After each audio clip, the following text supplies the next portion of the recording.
Goodwin. Harding. Hug. Melton. Rowe. Festerson is absent. Mr. President. Here. Please stand for the Pledge of Allegiance and remain standing for opening remarks by Councilmember Melton. I pledge allegiance to the flag of the United States of America, and to the republic for which it stands, one nation, under God, indivisible, with liberty and justice for all. Please, everyone, have a seat.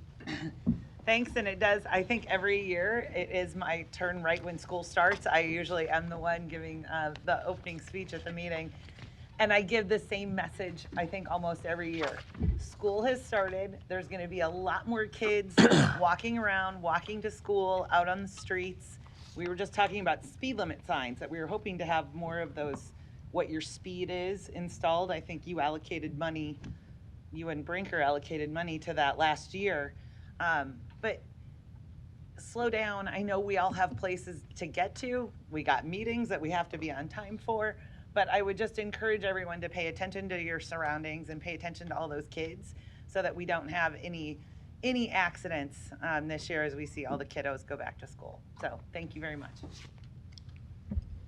An affidavit of publication is on file, and a current copy of the Open Meeting Act is posted in a white binder on the east wall of legislative chambers. Good afternoon. Welcome to this meeting of the Omaha City Council.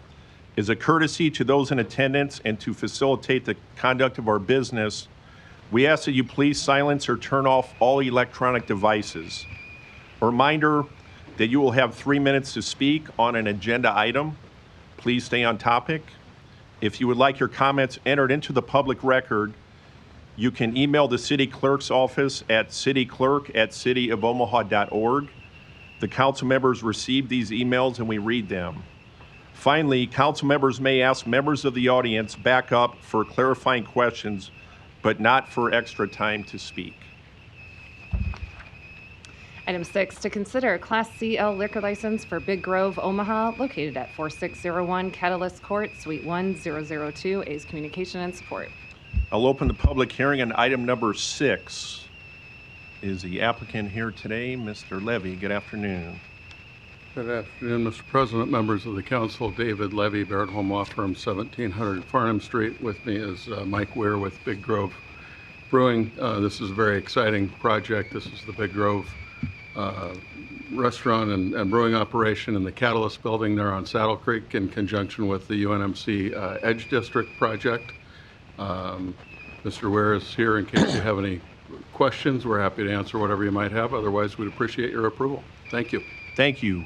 Is there any other proponents here today on item number 6?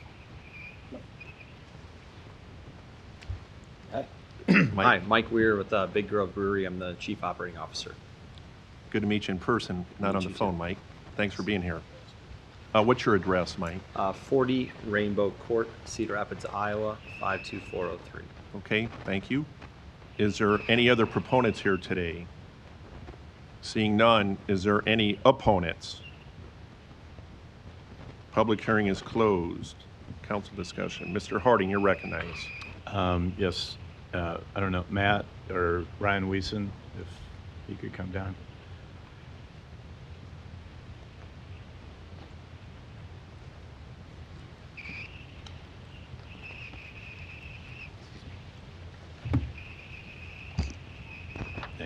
Yeah. Ryan Wiesen, Deputy City Attorney. I think so can you explain kind of what happened with this? I think the State Liquor Commission has already turned this down, correct? Yes, Ryan Wiesen, Deputy City Attorney. My understanding of what has occurred is that the Nebraska Liquor Control Commission has already issued a final determination on whether or not the license should be issued, and they have denied the license. Normally, what should happen from a procedural standpoint is that the applicant should be submitted to the Liquor Control Commission. That application should then be forwarded to the local governing body, which is the City Council in this case, to issue a recommendation on whether the license should be approved or denied.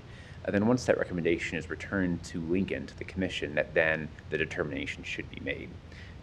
For whatever reason, it seems like that didn't happen in that order in this case, and that the commission has already issued a determination on the issue and denied the license. And so I don't believe that there's really anything for the council as the local governing body in this case to provide a recommendation on anymore. Okay, I'll get to that in a second, but can you explain if you can, do you know the reason it was denied at the state? My understanding, and again, I wasn't there, based upon the order that was issued, is that the applicant qualifies as a manufacturer, and not only a manufacturer, but an out-of-state manufacturer. And that under the Nebraska liquor statutes, there's essentially a three-tiered system that distinguishes between manufacturers in one category, distributors in another category, and retail license holders in a separate category. And generally, those three aren't allowed to mix. And because the applicant qualifies as an out-of-state manufacturer, they're ineligible to hold a retail liquor license in the state of Nebraska. I think under the Liquor Control Act, they can hold a manufacturer's license in Nebraska, but that would be a separate application that is not in front of the city council today. The only thing that's in front of the city council is their application for a retail class license to sell direct to consumers. And again, it's my understanding that the commission has already denied that. Has already denied The retail the application. retail application? Yes. Okay. All right.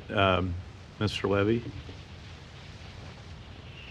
Yes, thank you, Councilman. Yeah, I guess, so I'm sure you're aware that the state had already turned it down, and really, as Mr. Wiesen said, I think any recommendation from the council at this point is, irrelevant, really. Yeah, thank you. I agree with what Mr. Wiesen said in terms of the facts. It's an awkward situation. We disagree with the Liquor Commission's interpretation of the statutes.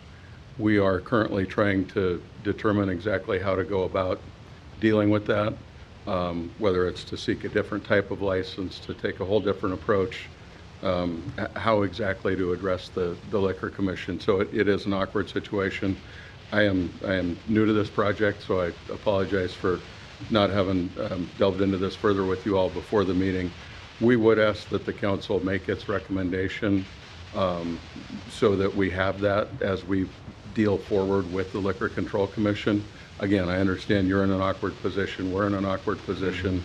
It's an awkward and a difficult situation, but and candidly, we did talk about whether to come forward with this, ask for a continuance, whatever it might be, and we decided to try and get this part of the process done. As Mr. Wiesen said, it is occurring out of order, which makes the situation, a difficult situation, more difficult. The Liquor Control Commission is looking at certain things. The council, of course, is looking at other things, more land use, neighborhood, in my experience, those kind of things. So we do respectfully request that you act on it and that you approve it.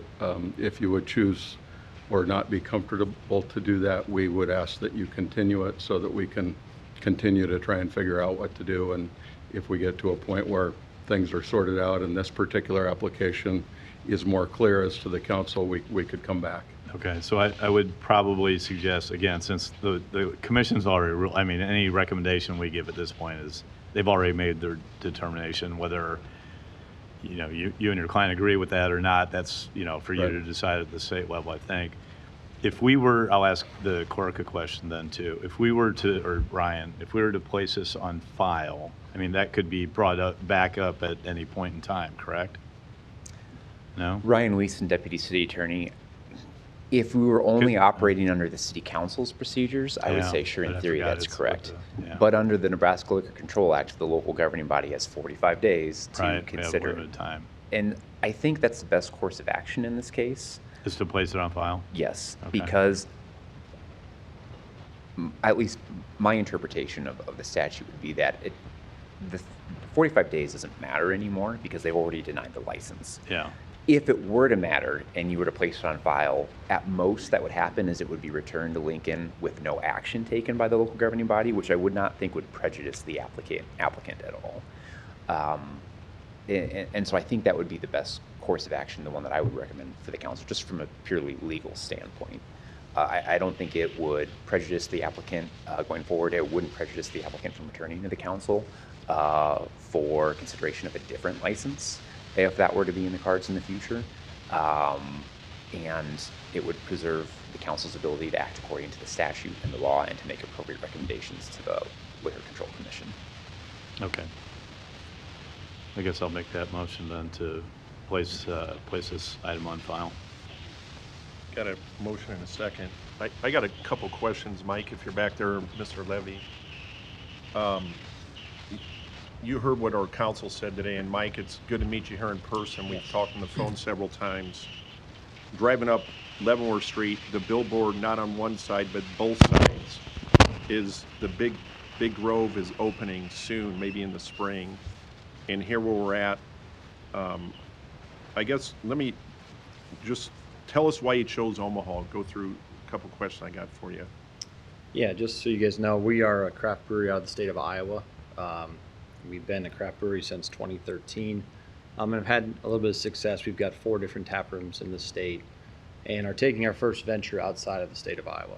And we looked across the Midwest and Wisconsin, Illinois, Minnesota, and felt that Omaha was the best next step for us. I think we've had a lot of success in Des Moines, and I think that Omaha at times feels like a bigger version of Des Moines, where if you go to Chicago or Milwaukee, it feels very different, and trying to find the right real estate. We believe heavily in community impact projects. If I was to show you guys a picture in a slide, which I think will be past our 3 minutes, you'll see that we always do rehabs, and that we do take buildings that are going to be torn down or just in dire repair, and come in and make an impact in the neighborhood and the community. And we've got a strong giving arm that gives back to our partners in the local area, and so we felt like Omaha was the right spot for us, and thought we could operate underneath the craft brewery laws that are within the state. And how many, you and I talked earlier, how many people do you plan on employing when you get rolling? Yeah, we our business usually operates about 120 to 140 people. We've got a 10,000 square foot restaurant with a 7,000 square foot patio. If we get to open, this would be the coolest place that you guys would come and enjoy a beer. And I think those jobs are important. I'm here for orientation. If I could be honest, I was back here in May doing all the interviews and hiring when some of the stuff happened with the Liquor Commission control. And so we've been on delay for a little while, waiting on a pending decision, and a little bit in construction delays as well. But this has really been going on since March, and I think why we're here today was if we were to get a different relief from the commission to be able to get a license granted fairly quickly, as we're almost 6 months into this process, and we've got we've invested $5.5 million into Omaha at this point in time, and liquor and beer is a big part of the plan. And getting your license at the very end is tough because you read these laws and you think you're well within compliance, and then you're told you're not, and trying to find solutions. And I know I live about 3 blocks from here, and when you are up and running, I'll be your biggest fan. I'm so excited that you did choose Omaha. The district I represent is the heart of Omaha, Midtown, and it's a great location. You mentioned it was an Omaha steel plant. It got a lot of good union jobs decades ago, and to see that location with Catalyst and the Big Grove rebirthing that, I want you to know that I'm fully supportive of you, of your business, but with council advising us, we have a motion and a second to place it on file. I want you to know I'm supporting that, not because I'm against you guys. I'll be the first one walking across the street to come over when you're up and running, but the NLC action preceded what we can do here today, and we don't want to be in violation of that act. And I don't want to do anything to hurt you got good counsel here, Mr. Levy, on your proceedings, whatever you choose to do going forward. But that's the recommendation we got. I'm not supporting that because I'm against you. I want you to know that. You got my number, you can call me. And I am looking forward, I wish you the best of luck in your legal proceedings. And I hope it gets resolved and you get open, because it's just a great location. You've invested the time to look into that location in the city. So we did you have appreciate any it, questions? and totally understand and appreciate the council's time today, and we'll take our next steps, and hopefully I'll be enjoying a beer under the patio this fall. So. And Mr. President, I'd just say thank you for what you said, and thank you all for the time as well. And I apologize that this is an awkward situation that we find ourselves in. Again, I'm brand new to this particular project and trying to get my arms around it, and appreciate you, as best you can within the law, giving us some time to try and figure this out. And You know, as Mike and others have said, this will undoubtedly be a great project for Omaha and for that neighborhood, and we just need to find our way through the legal maze, and we will. And there's other lights on. My last comment is, don't feel bad. I know you're a smart attorney. I don't feel as ill-informed now because I thought, what the heck is going on here? I sat down with Ryan, who gives great counsel to us, and Miss Butler here, our clerk, and they haven't really seen, it's kind of an awkward thing, so I felt a little better understanding the mechanics and knowing our recommendation to place it on file. It's not to hurt you, it's to hopefully it keeps it moving. So with that said, Councilmember Melton, you're recognized. Thanks. Well, we have other craft breweries, and so I don't know, Ryan or Mr. Levy, I'm not sure. How do the other craft breweries get their licenses? I mean, I'm just curious as to, I understand that under our law that there were the 3 types of licenses, but don't we have other craft breweries that are operating here in? Ryan Wiesen, Deputy City Attorney. Yes, kind of. I think they're not termed craft breweries, it'd be like microbreweries, and so the distinction in this case is volume of production. And I think it's 20,000, and I am unsure of the unit of measurement, whether it's 20,000 barrels or gallons, but if you're above that threshold, you don't qualify to cross those tiers. If you're under that threshold, then you can have a microbrewery or a microdistillery like a cross strain. That's exactly what I was thinking, upstream and cross. Under Nebraska law as it currently stands, they're too big for that essentially. And this is that ability to kind of like cross all of the tiers to be a manufacturer and a distributor and a retail and sell directly to consumers. It's kind of a recent development in the law that probably has only occurred over the past 10 years or so as the prevalence of Ryan, these. Can you hold on one sec? We got a technical issue. Do you need to reboot?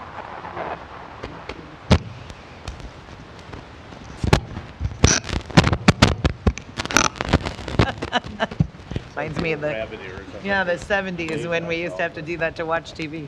I'll hold one and that'll. All right, that's better. Sorry, Okay. Ryan, please continue. Yeah. Thanks. Yeah, so that's okay. So there's a difference between a craft brewery and a microbrewery, and it has to do with the amount that they produced. Well, I'm trying to figure out what the difference between their Big Grove and we'll just use is it Cross? cross it. Yeah. Cross. And I don't have, and I'll step aside if somebody has a better answer in a second. I don't have the updated definitions from the Liquor Control Act in front of me. You know, a craft brewery is, I think, a term that we all use just in general. I don't know that it's a defined term under the Act. And so again, like there's a specific type of distinction between manufacturers, and it's based on volume. And if you're below that threshold, and again, I think it's 20,000 of whatever unit of measurement, you qualify as a manufacturer and you can't cross through the tiers. If you're under that volume, the law allows avenues for you to start crossing into the other tiers. And you didn't create the statute or pass the statute. We understand you're the messenger of the law right now, right? Yeah. And it's not something that we normally deal with. We don't normally deal with manufacturers. We deal with generally retail classes, entities that are allowed to sell direct to consumer. Okay. So, I mean, I guess to me, are we thinking that we need to have a change in the statute in order to allow this?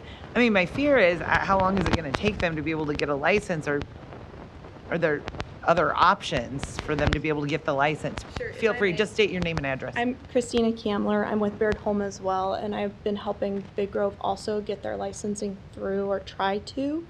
The big hiccup in the Liquor Control Commission is in regards to the barrelage that is produced. The commission has adopted an interpretation that holds Big Grove's production out of state in that definition of whether or not they can be a craft brewer. However, Big Grove has disputed before the Liquor Commission whether that's an appropriate interpretation, because the definition of a craft brewer is 20,000 barrels on the premises and on the licensed premises. And we are arguing that the licensed premises here would be the Big Grove facility in the Catalyst building, which is going to produce less than 1,500 barrels of beer. Okay, now I've got, so it's basically they denied it based on what they produce in Iowa. Correct. Not what's being produced at this location in Omaha. Exactly. And so there Oh. is a legal dispute, and Okay. we're trying to figure out how that dispute will be resolved. And so that is part of why we want the city of Omaha to adopt the resolution today, because if we are able to further work on that dispute with the interpretation that the Liquor Control Commission is giving that specific provision, we'd like to be up and running and ready to go from a city perspective. I don't know that, I don't think it would timing wise, the clerk may correct me if I'm wrong. I don't know that giving it today would make any difference since it was already denied. And I don't think we can give a recommendation based on what the commission has already done. Even if I maybe agree with your interpretation of the law, I don't think that that's council's prerogative. I don't know that we should be doing that. I absolutely agree with you on that point. It's more of a, we have an argument to make with the commission or with judiciary or, some other governing body in regards to how that law is interpreted.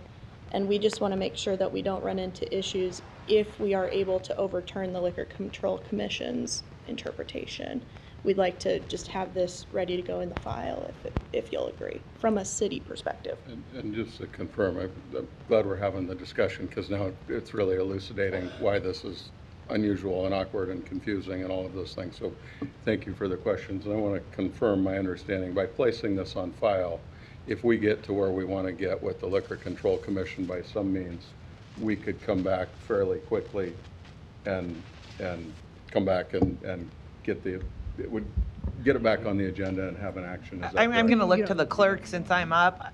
I don't, is that? Yeah, so placing it on file, what will happen is it will eventually run for that 45 days, and then the Liquor Control Commission would approve it had they met all the inspections and everything. So it really doesn't affect it either way. Ryan Wiesen, Deputy City Attorney, I'll interject. I don't know that it would come back to the City Council, and I don't know that it has to.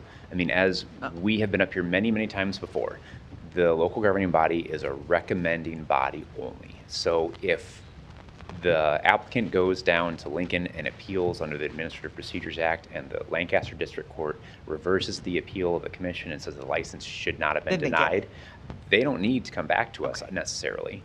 And there have been many times where this council has recommended denial, and the Liquor Control Commission has been approved. So That's true. It's not, we're recommending body only. There's not another procedural step that would be like, if the commission were to be reversed and then decide we're going to issue the license now, it wouldn't be another requirement that the lack of a local approval would hold anything up. Well, and I don't think we could, I mean, I think the motion that probably, especially when I heard from President Bagley, is saying we would approve this if we could. And so, I mean, I don't know if that's, we either have to vote it up or down, right? It's a recommendation or place it on file. It's yes or no. I mean, but I would like to be on the record as stating that I would approve this. I mean, if we hadn't had that ruling come down from the Nebraska Liquor Commission, then, I would vote yes to approve it. And I think is that what you're saying you were wanting, is the city council saying, but for the Liquor Commission's decision, we support this liquor license? If I may be direct, I think the motion that is on the table at the moment is within the law, as we all think we understand it, the best thing you can do for the project. So I appreciate that and would ask for your support for that motion. Okay, and that's what I wanted to make sure of, that it was clear today that I think at least the majority of us support the liquor license. And so we're going to place it on file with that statement, I think, being clear. Yeah, thank you. Thanks. I have nothing. Thank you. Councilmember Harding? You can go. That's fine. I was going to say about the same thing. Okay. Go. No further lights. We had a motion and a second. Roll call. Goodwin. Harding. Yes. Hug. Melton. Rowe. Mr. President. Aye. Motion passed 6-0. Thank you for bearing with us. You guys appreciate it. Thanks. Item 7, to consider a Class C liquor license for Nana located at 2229 Leavenworth Street, Building 2. I'll open the public hearing on item number 7. is the applicant here today? Good afternoon, Mr. President, members of the council. David Houghton, 2804 South 87th Avenue, here on behalf of Nana LLC, doing business as Nana, which is located at 2229 Leavenworth Street in Building 2. This is a new application on an old application from 23, which this body approved. There was an issue at the commission level over the corporate structure, and the license was at that time denied. My client thinks that they've gotten that corrected, and if the council would have any questions, I'd be happy to answer them. And my client, the applicant Bianca, is here as well to answer some questions. Thank you. Thank you. Is there any other proponents here today on item number 7? Seeing none, is there any opponents? Public hearing is closed. Council Member Hug, you're recognized. Motion to approve. Second. Motion and a second. Roll call. Goodwin. Harding. Yes. Hug. Yes. Melton. Rowe. Mr. President. Aye. Motion passed 6-0. Item 8, to consider a Class C liquor license for Class A Codigo located at 3350 South 143rd Plaza. I will open the public hearing on item number 8. Is the applicant here today? Please come down.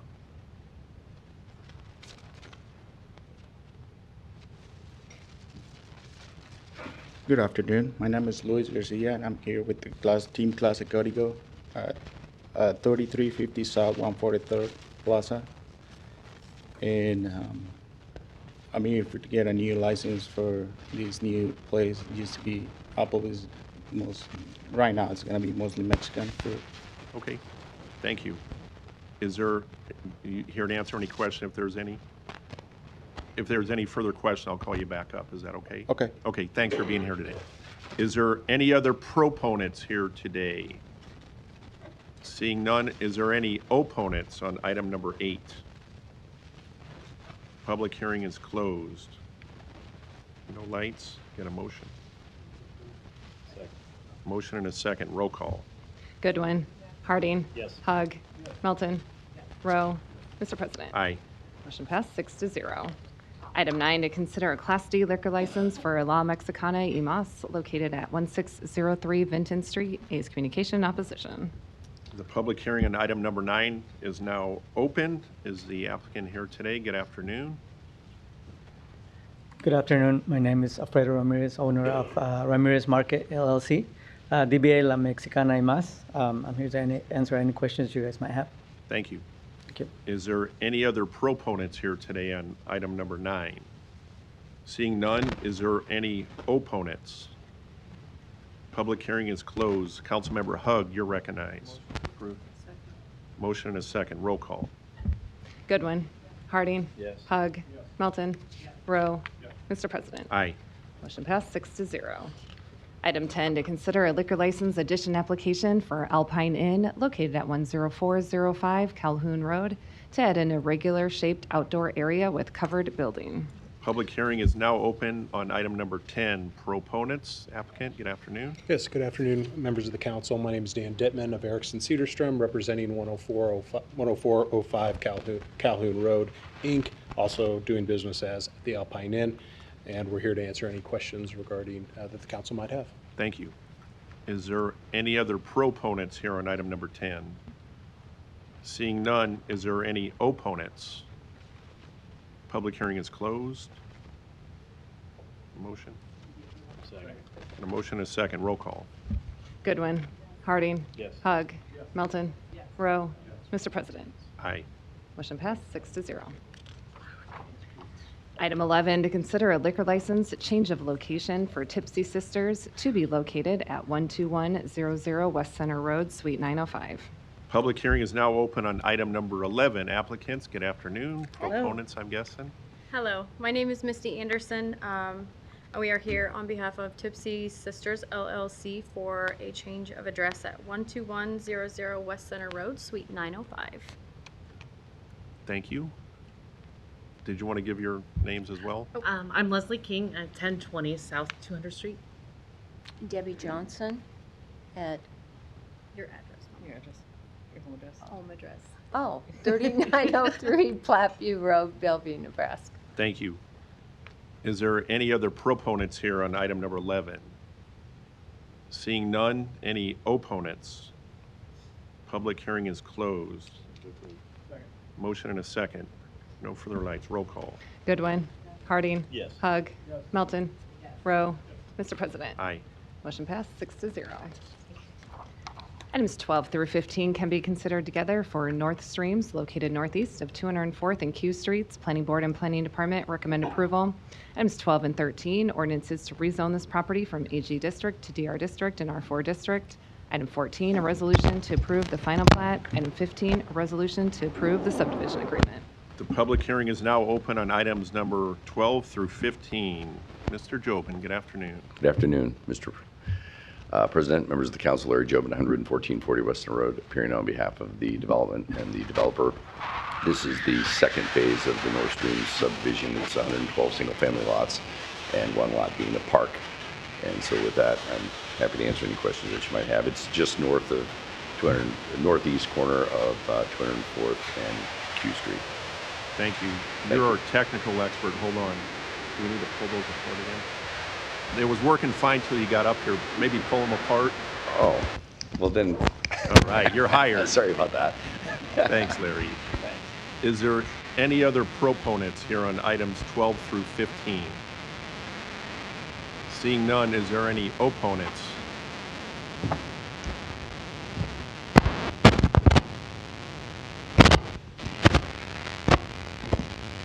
You're fired.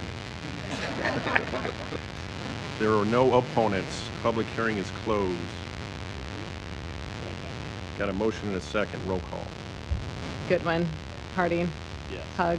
Melton. Rowe. Mr. President. Aye. Motion passed 6-0. Items 16 through 20 can be considered together for Hooks Subdivision Replat 1, located northeast of 56 and Francis Streets. Planning Board and Planning Department recommend approval. Item 16, an ordinance to rezone this property from CC District to R5 District. Item 17, an ordinance to approve a PUR overlay district. Item 18, an ordinance to approve an amendment to the future land use element of the city's master plan from industrial to low-density residential district. Items 19 and 20, resolutions to approve the preliminary plat and final plat. Public hearing is now open on items number 16 through 20. Applicants, good afternoon. Hello, Mark Detliff with Earhart Griffin Associates, 3552 Farnham Street. On here for the development of 6 single-family homes at the northeast corner of 56 and Francis. I'm here with the developer. Matt Kornizel, Sierra Homes, 2320 South 156 Circle, Omaha, Nebraska 68130. Thank you. Is there any other proponents on items 16 through 20? Seeing none, is there any opponents?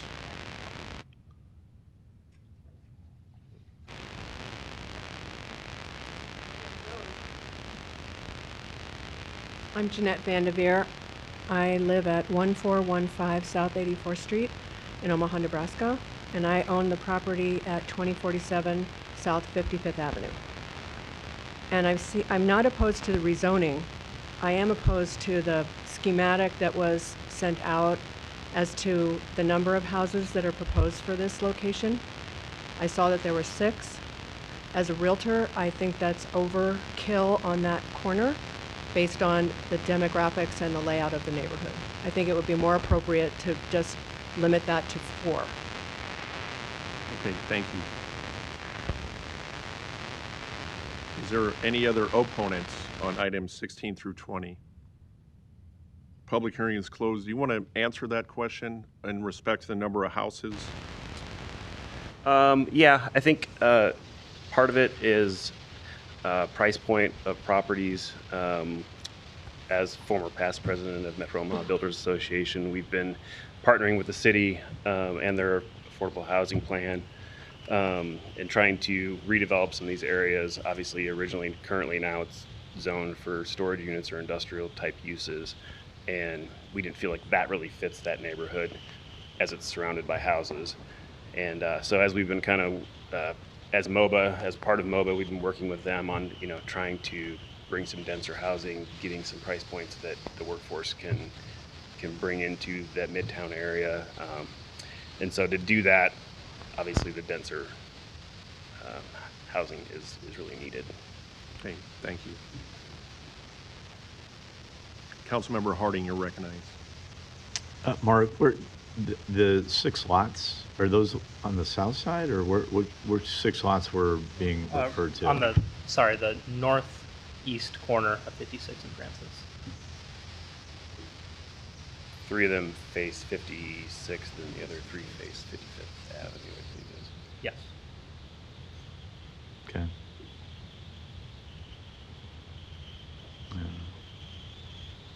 Okay. All right. Thank you. We have no further lights. We need a motion. Motion and a second. Roll call. Goodwin. Harding. Yes. Hug. Melton. Rowe. Mr. President. Aye. Motion passed 6-0. Thank you.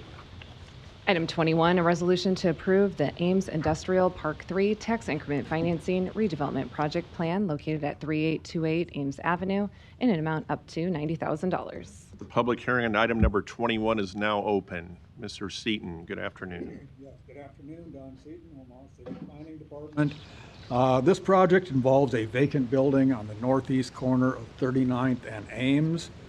It's been a long vacant building, not a terribly attractive site at present.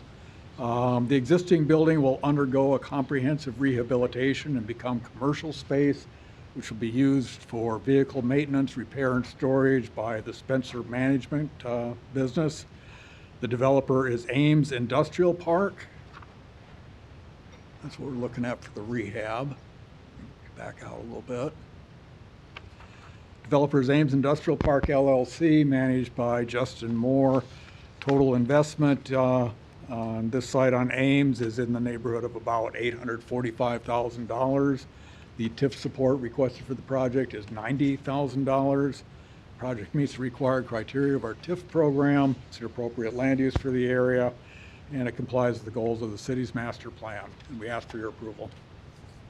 Thank you. Is there any other proponents on item number 21? Seeing none, is there any opponents? Public hearing is closed. Oh, I'm sorry, Councilmember Goodwin, you're recognized. Thank you, Mr. President. Mr. Seaton, I had a few questions, and you may have mentioned this. Will the zoning here stay commercial, or is it going to industrial? What is the zoning for this? Don't recall what the current zoning is. It's in my staff report. Okay.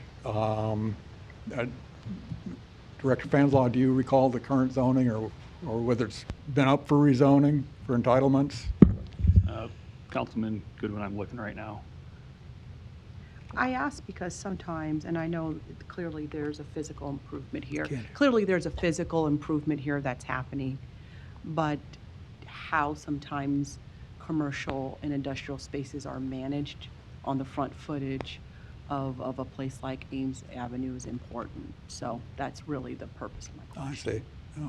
Yeah, it's currently It's zoned. definitely going to be an improvement of the streetscape of Ames Avenue. Ames Avenue hasn't always been a very attractive corridor, but it's been improving quite a bit over the last decade, and this will be another step in the right direction, I think. I'm sorry. If I can add, Yeah, Dave Fanslow, City Mr. Planning, it's Fanslow. currently Zone GC. Okay. We are going to require that the MCC overlay be applied to this, so it'll, any rehab to it will meet the urban design standards that we have Okay. for new development along And you major said corridors. You said that's overlay as which? It's an overlay, zoning overlay district, yeah, Okay. Thank you. you bet. Thank you. No further lights. We have a motion and a second. Motion and a second. Roll call. Goodwin. Harding. Yes. Hug. Melton. Rowe. Mr. President. Aye. Motion passed 6-0. Items 22 and 23 can be considered together. Item 22 is a resolution to approve the Little Bow Village Mixed-Use Tax Increment Financing Redevelopment Project Plan located north of 14th and William Street and northeast of 12th and William Streets in an amount up to $7,323,090. Item 23 is a resolution to approve the Little Bow Historic Tax Increment Financing Redevelopment Project Plan located northwest of 13th and William Streets in an amount up to $868,950. The public hearing is now open on items number 22 and 23. Mr. Seaton. Yes, good afternoon, Don Seaton, Omaha City Planning. These two items together represent a large, ambitious, and potentially transformative project for the Little Bohemia area.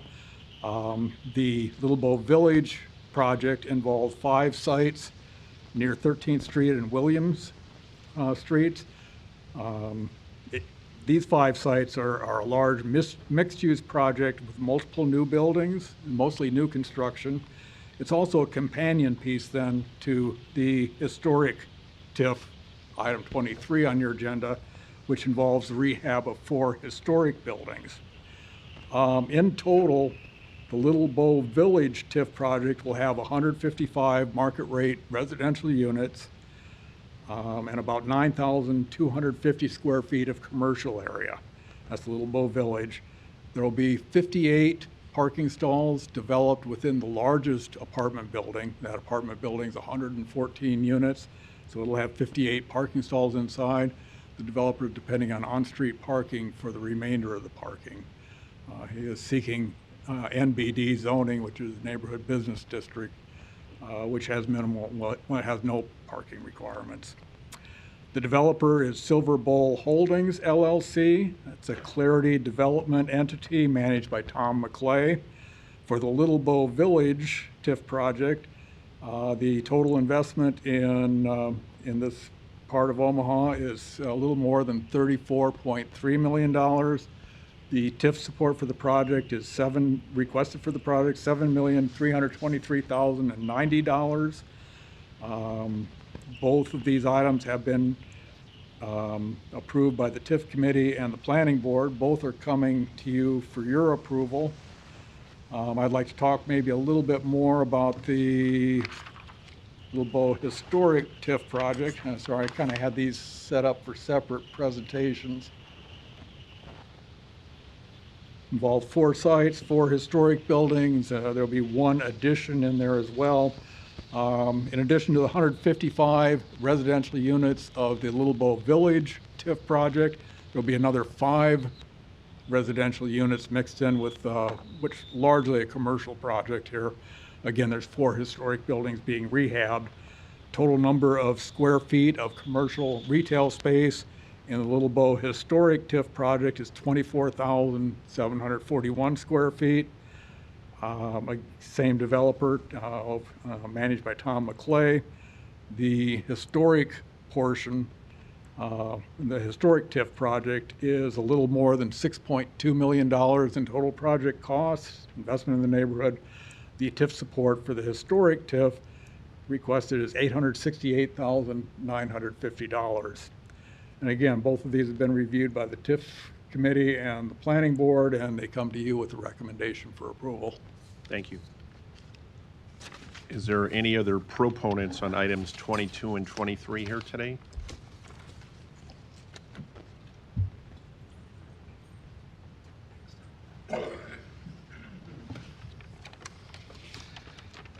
Good afternoon. Good afternoon. I'm Tom McClay, Clarity Development Company. I'm here with my co-developer and partner in more ways than that, Colleen McClay, my wife. Here in Tom, your address also. What's address also, please. I'm sorry. You're good. I should know by You're now, nervous right? with Colleen next to you. Who wouldn't be? 1323 South 12th Street, Little Bohemia, Omaha, Nebraska. Colleen, likewise, can address for her. We're here. There are 2 projects somewhat interweaved: Little Bow Historic Rehabilitation and then Little Bow Village. These are the best and most important projects I've worked on in my 20 years of development in Omaha, and they have been a long time coming. South Omaha neighborhoods have not received the attention, the development that the central core of Omaha has received, as we've all seen, I've been a part of, and happy to be a part of it. This is now time for that development to start to move south and north, as we all know. started acquiring properties down in the South Omaha neighborhoods 19 years ago. I was 6 years old. I assume you don't believe that, but with the belief that South Omaha neighborhoods were going to rapidly improve. It's been 19 years. We were able to do one project before a lot of the construction and interest rate issues and the pandemic, of course, which stalled a lot of development. But other than that, there has been some development starting to leak south, but not enough, in my opinion. This desire and this intent even goes further than that for me, I guess, personally. This is a 1979 Omaha Sun article that my uncle, who's an architect in Omaha for 50 years, passed on to me before he passed away. This is my grandmother. Of course, then probably figured out my great-grandmother, my great-grandfather. She was born at 33rd and F Street, which was a family farm that was settled in 1854 within a few days of the July 4th, 1854 day that the Nebraska Territory was open for settlement. She was one of the first, perhaps the first, new resident of their home that they established there in 1854, and then my great-grandfather immigrated from Ireland in the 1870s. This article from 1979 was about efforts to bring the South Omaha neighborhoods up. The new South Omaha comes alive. This has been going on since 1979. Trying to bring the South Omaha neighborhoods up, and we're still waiting for it. Hence the reason why I believe this is the best, the most important project I've worked on in 20-some years. Likely the reason it's the best is the team that we've worked with. I'd like to introduce you to Bruce Yoder, who's our architect, and he's going to give you a little insight on our thought process with this project. Thank you, Tom. Bruce Yoder, 1x2 Architecture. I'm at 522 Bellevue Boulevard North, Bellevue, Nebraska. I'll get this back up here. Just wanted to take a moment just to walk through the project. I know Don already did a great job just talking through all the big figures, but really high level, what we really wanted to do with this project and just talking with Tom on his vision for this is keep the scale down as we're going down this William Street corridor. So we're really reviving these two buildings, the Donut Stop, as well as the Golden Goose, which I know the name is gone. I think Postal Annex was the last name of it. And develop a small one-story addition just adjacent to that, a 3-story apartment building next to that, rehab the 2 existing historic buildings with a small addition just in order to keep all of the things like toilets and everything meeting accessibility, and then a small 2-story brick building here on the corner to kind of anchor these 2 corners together and bring back some of that historic character. From some of the photos we found, there was kind of an angled corner 2-story building right here on the corner previously before it no longer stood there. And then as we turn the corner here down 14th Street, this is the podium building, but what we did here was really developed 8 walk-in, walk-up units just right here. So they'll have little front porches. You'll walk right into it. For all justification, it'll look like some little row houses there. And then we pulled it back behind these existing structures here, which will remain. And really the only other presence, just working with planning and zoning, is this 60-foot wide strip right here of the rest of the podium building, which is the parking garage with apartments above. And that has resident entrances, garage entrances, everything like that at that point of the building. Thanks, Bruce. I was going to ask Sydney Shinos, who oversees all of our property management, to give us a little insight onto the way she encouraged us to design the housing. As I know you all have heard many times, Omaha's in desperate need of more housing. We are upwards of 30,000 short of units of housing. The type, the design, the style is important to meet that, and Sydney, with her depth of experience, is really been an incredible asset for us. Sydney Shinest. I'm at 1323 South 12th Street. I've had the opportunity to work with Tom just over 3 years, so I do work for Clarity Development. This is a super exciting project. I have roughly 20 years in developing residential multifamily mixed use, anywhere from the city of Omaha to city of Lincoln, Des Moines. I've been everywhere. So this project is super exciting. When we did Little Bow Bungalows and Flats, we had great feedback from the residents. They love the area, they love the walkability, they love the community. That project has done really well for us. We average 98 to 99% physically occupied. It does very well. We get a lot of feedback from the traffic that we do get that wants to know, like, are you building more units? Is there going to be more down here? How soon can I get into an apartment? We have a wait list. So a project like this is very exciting for us. It's something that we can talk about. It's something that the residents that are in our current units can look forward to, especially from an amenity standpoint, bringing more into the community to allow more walkability. It's huge for us, and it's always really exciting to be a part of offering housing to people that are looking. So, thank you. Thanks, Sydney. The neighborhood, as we have been trying to acquire properties to have some scale, important to development is to have a little bit of impact that we tried to do, but we try to do it in a very thoughtful manner. Bruce had some discussions about the multiple buildings. We did not want to overwhelm the neighborhood with one big, huge building. We actually have built multiple buildings, as Bruce showed you in that site plan, throughout the neighborhood to interweave better and keep the historic elements. There is the historic buildings Bruce had mentioned. These buildings date from the 1880s. We refer to them as the 1880s buildings. This is as deep in Omaha history as you really can get that actually is still standing. There are 4 houses here as well. They date from the 1890s. Every real estate folk I've ever talked to about these projects has told me to tear them down. It's not particularly efficient to try to save this history. But I just, giving you a little bit of my history that I have, I didn't want to tear down some of these last little bits of Omaha history. Instead, we've worked very hard. Bruce and his partner Matt have been remarkable architects in this process to find a way to efficiently interweave some density, some scale, some housing that Sydney has talked to you about, that we have done at 12th and Williams. So we do know there's a market. We do know this is a desirable product that folks are looking at. When we started acquiring things down there, the use of them was maybe not ideal for the neighborhood. This is 14th Street. This is 14th and Briggs. This is one of the locations where the property we are going to be developing. Self-storage. That's what this area is zoned for right now, general industrial.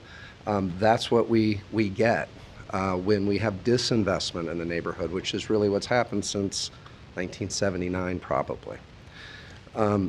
That's been a driver for us, is to find and get to a higher and best use of things. This is a 1950s picture from, this is 13th and William Street. You see the goose? This was the golden goose from the 50s.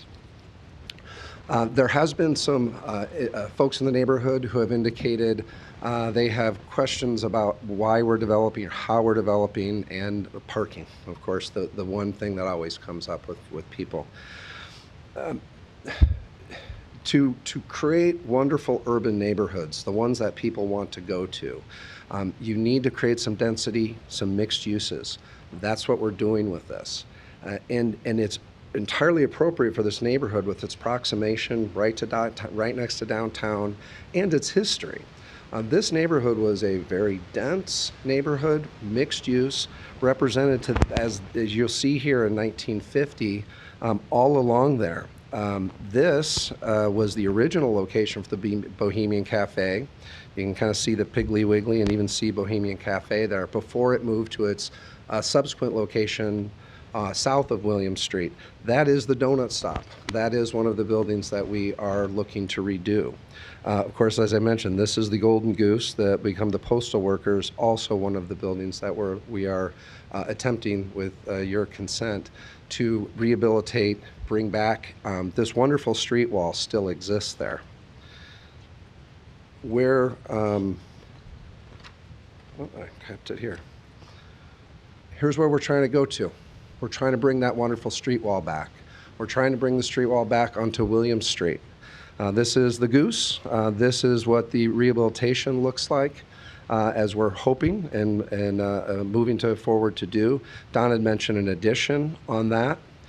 This is a 3-story building of apartments. It's all residential, fronting William Street. I should add, too, it's been wonderful working with the planning department, trying to achieve these things of a street wall, of this urban neighborhood, of these special spots.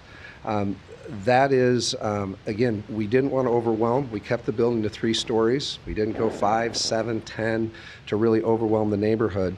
This then continues on with the 1880s buildings that we'd save. This is a art studio that's presently there and will stay. And then this piece, I'll show you the next slide, is a corner building, which is residential and commercial on the ground floor. As I said, the neighborhood is old. This is from 1913, is the estimation that I was told. This is now looking from 14th Street to the east. This is what we describe as the 1880s buildings. This is then the post works, the Goose building in here. We tried very hard to then continue that street wall, bring back some of that sense of history. This was a Czech parade, as I'm sure a lot of you know. It was a Czech neighborhood back in that era. Here's then where we're hoping to take it. Bring back that street wall, bring back that history, what was there before. This is a ground floor commercial space. These are apartments above it. And then this is where Bruce had mentioned the townhome type of style to bring more context to the neighborhood, more character and what it used to be. And then this is then an additional building that is in the back there that is additional housing, bringing some energy to the neighborhood and yet still not overwhelming the neighborhood. That then there is along 14th Street. The new construction piece is what we refer to as Lobo Village. The historic elements here, the 1880s buildings, is what we refer to as the Little Bow rehabilitation. I guess you probably may go without saying, but I'll say it anyway, TIF is desperately needed for this. We would absolutely be unable to do anything like this to create housing without tax increment financing here. One thing that the last project I'd spoken with you all about, 27th and Leavenworth, we ended up with an enormous amount of building underneath the surface that we had to dig out, that we had to replicate, which of course you don't encounter at in the fringes of the city, in places of virgin farmland that you have to dig up. This neighborhood has had that, but then there's also a lot of environmental issues we have to address. Our environmental engineers have grave concerns about things that leached into the property from elsewhere. These were residential and commercial, you'll see here, but there has been over the last 30 or 40 years environmental concerns. We did do work where that self-storage was. We do know, we did have testing there, we do know there's environmental issues underneath there that we will have to remediate. Again, of course, things we would not have to address if we were just getting into a virgin farmland. I can go on and on about this project. My passion and desire, I assume, is obvious.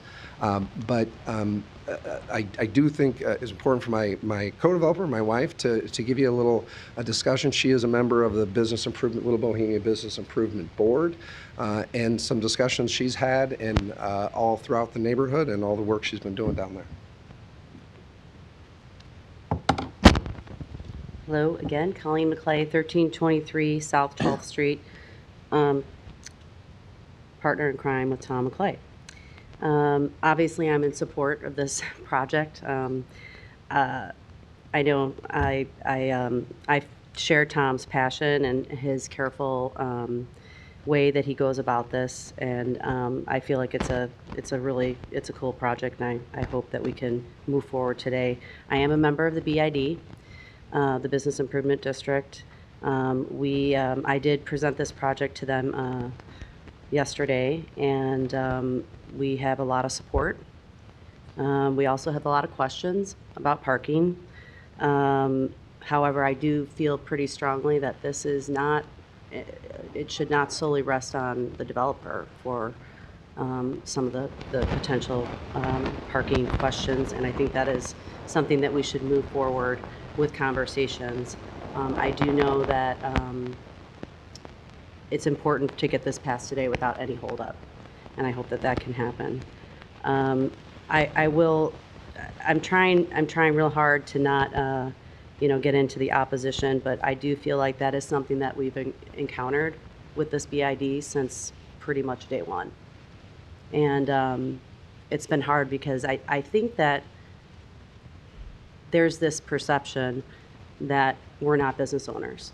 We're business owners as developers and as property owners and managers. And so this is our business too, and we care very deeply about it. I think that Tom's had a pretty good track record here in Omaha as far as the development that he's done. He's been very careful. In fact, there's kind of a running joke with a lot of developer friends of ours that say, why do you do what you do? It's just painful. It's hard. It's hard to do in the urban core. I grew up in Chicago, so I'm familiar with neighborhoods that can kind of come and go. And I really hope that that doesn't happen here.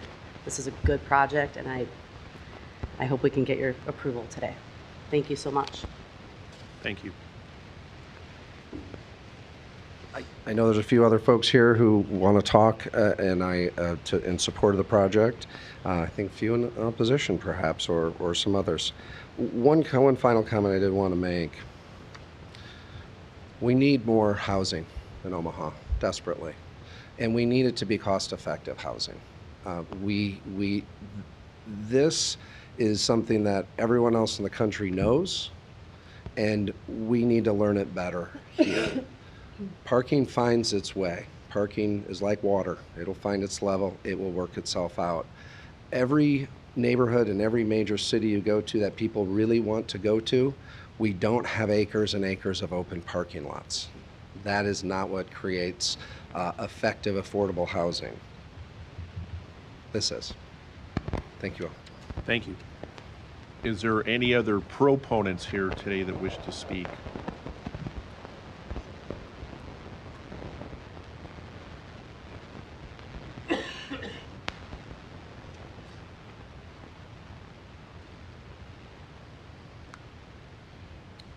Hello, Jim Johnson, 2234 South 13th Street, the Admiral Theater. We made a really large investment in the neighborhood in 22, and I've done a lot of development up in Benson, and I would love someone to come do a project like this there. I think it's a great project, and I'm all for it.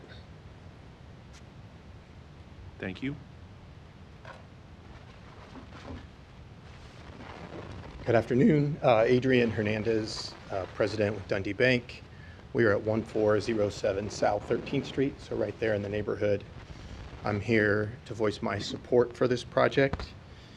I think it's important to talk about the significance of this investment in Little Bohemia in the city's urban core. I think that the project balances the renovation of the historic nature and new residential construction that fits within the fabric of the existing neighborhood. I'd also like to just say that I think this will provide an additional boost to an already vibrant business and residential neighborhood. I don't view it as being detrimental to the vibrancy that's already there. I'd also like to just acknowledge that development and progress in these neighborhoods presents new concerns and new topics to talk through. We have 4 bank branches here in Omaha. All of them are in historic buildings in historic business districts, and they each have presented their own unique challenges and opportunities that we've had to work through. Despite that, I think the development that's come into those historic neighborhoods has been a great thing. And I think that on balance, this project is a great thing for the neighborhood, and I encourage you to support it. Thank you. Thank you. Is there any other? Good afternoon. Hi, Patrick McNally, 1323 William Street. We actually, the photo of the corner here, if I may, we are right here. So we are super excited to see this development across the street. We have stared at a vacant lot for over 20 years, and this is just going, we could not have planned this kind of development better ourselves if we wanted to. This is just going to do amazing things to the neighborhood. We are so excited. The fact that they're keeping the historic buildings is just like frosting on top of the cake. The fact that they're doing that is wonderful. If you don't mind, my mother, who owns properties in the neighborhood too, sent you an email earlier, but I don't know if you had a chance to see it. See if I could read it real quick. As a longtime resident, I support, so she's Shirley McNally at 1417 South 14th Street, so a half a block down 14th Street. As a longtime resident, I support this project, and it should not be held up due to a real or imagined concern over parking in the neighborhood. Those can be addressed as the project is built and other interests are drawn into the area.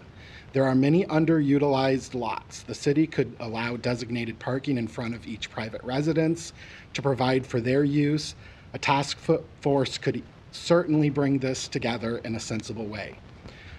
In her words, I have worked 10 years as a grant writer in small communities in mid and western Nebraska. I got 49 grants for improvements from the Department of Economic Development to save small towns. The grants totaled over $25 million. The opposition to this project reminds me of the small towns where a couple of individuals opposed new development, new ideas, and a project died, and so eventually did the town. I have heard no opposition from real residents of our neighborhood.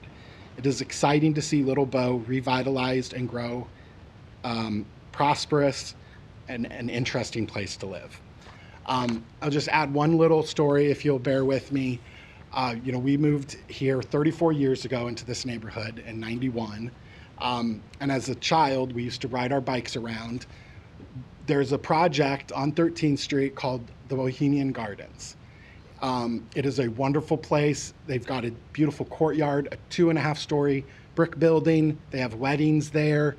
They have pizza nights on Wednesdays. It's an amazing place. Someone had bought, it was an old bar with a parking lot. Someone bought it, put up the courtyard, and as a 10-year-old, me and my friends were very upset that someone took our shortcut from the alley to 13th Street. But, we got over it in a couple of days. I got to ask you, your time has expired. Yeah, that's that was all. A great story. I just wanted to share that today. quick little story, so thank you. Thank you so much. And for speakers, when you see those lights here right there, there's a 3-minute timer. So in the red, yellow, and green. No, you did great. Stephen, good afternoon. Good afternoon, Council. Thank you. Stephen Sykes, 705 Sunset Trail in Omaha. Here to support the project, speak in support. I'm a business owner and property owner with property on 13th Street within a couple of blocks of this proposed development or redevelopment. My partners and I have invested over $3 million in the last 3 years in our properties that are within a couple of blocks, including the one on 13th, and are very excited to see the efforts to continue to redevelop the neighborhood. Part of the reason that we chose to invest in this area is related to the visioning that was done by the city on the South 13th Street corridor project. Other areas of town have seen this type of redevelopment, and we're excited about the jobs and the patronage of future residents and to the businesses that need the support, both through patrons that would approach by foot, by bicycle, and by vehicle. So thank you for your time, for the opportunity to say and share my support for the project. Thank you. Are there any other proponents here today? Proponents? Seeing none, are there any opponents here today which to speak?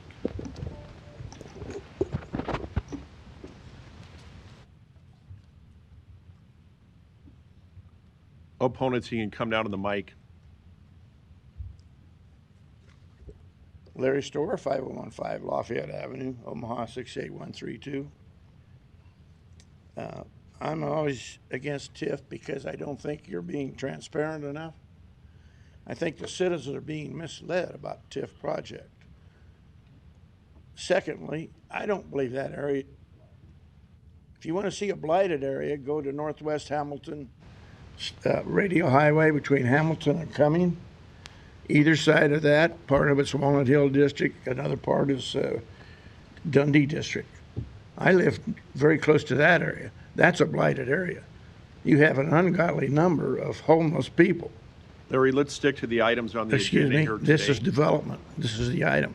And this morning you told me 3 minutes. Every speaker, 3 minutes. Your timers, you got Excuse me? 2:12 left. Some of those people went on for a hell of a lot more than 3 minutes. Those, no, they didn't. Presenters, maybe they Your get a little time's more running, time. Larry. But I'm against TIF, and stop using my time, please. You do that every week. I'm against TIF. I'm talking about that. They get to talk about their neighborhood. I get to talk off of topic a little bit too. They're doing your job. They're doing the presenting. So let me do my presenting. That area that I just mentioned is where you ought to be spending the money. Because eventually it does come back to the homeowner to pay for that TIF expense. You guys will not admit that? Only if the bond buyers don't buy it. Well, who's the bond buyers but the real estate developers probably. I welcome you all to take a drive with me for a day around Walnut Hill and Dundee area where I mentioned it. I'll show you what blighted is. Now, how many of the people the homeowners that live in this area are maybe going to lose their property because of this development, driving their property taxes up for this development? Are you telling them that? Do you show the diagrams of that on your blighted area, diagrams on the screen? All of these nice little things that we spent more than 15 minutes listening to. I don't know how many presenters. Even presenters are supposed to be time limited, but you broke the rules again today. We'll break the rules by giving us a full, open, two-way discussion of the ins and outs of TIF so that we can support your development. I want a better Omaha, don't get me wrong, but I don't like it the way you're giving it to us. And you're encroaching on my neighborhood by designed neglect as you are in the Walnut Hill, Dundee area around Northwest Radio. Go buy it. Throw some food out to the homeless, why don't you? Develop that area first. Thank you. Are there any other opponents here today?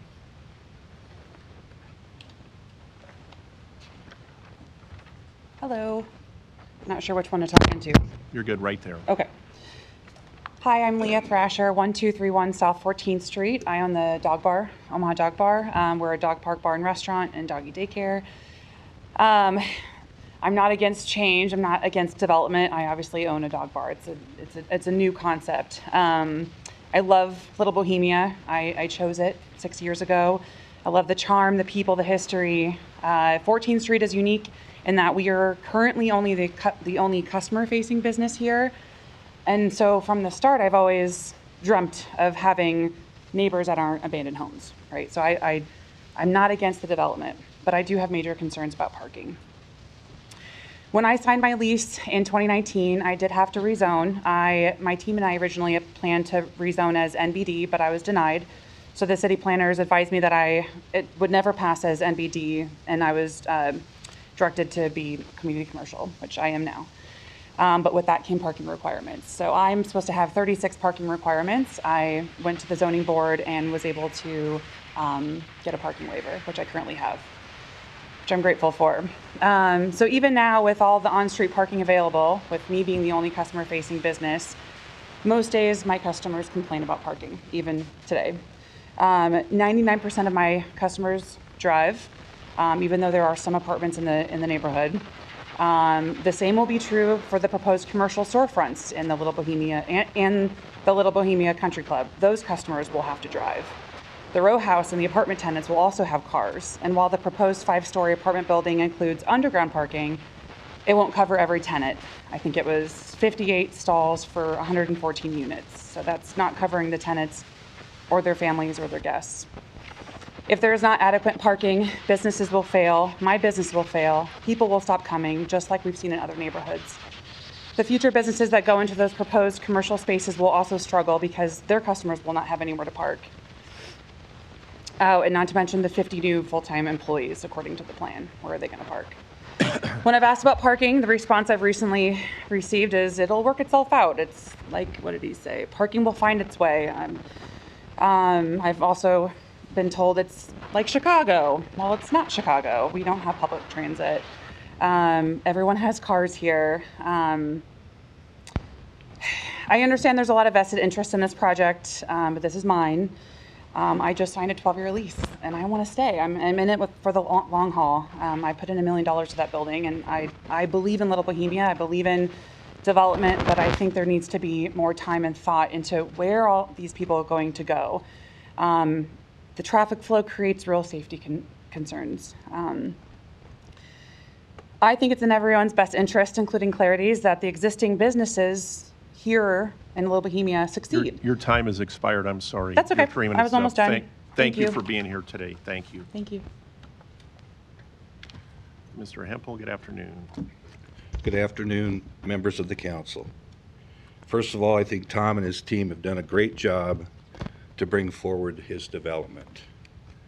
As we all welcome growth and improvements in the area, we as businesses, new and existing, as well as the bordering residents, are concerned about how existing parking problems will be mitigated. Unfortunately, parking, traffic flow, and safety has become a major issue in the Little Bo area. As growth continues, people are parking farther east and west in the residential areas as well as down to 13th Street. This creates a problem with operating all businesses, from getting goods in and out, as well as having parking for patrons. It also takes parking away from the existing residents. What is the plan for that? The major developer has purchased quite a few parcels of land in the area. Is there a way to turn several of those properties into a multi-level parking garage to help take care of the additional parking needed for the multi-residential buildings? Is this a viable solution? Exhibit A. This photo is on 14th Street.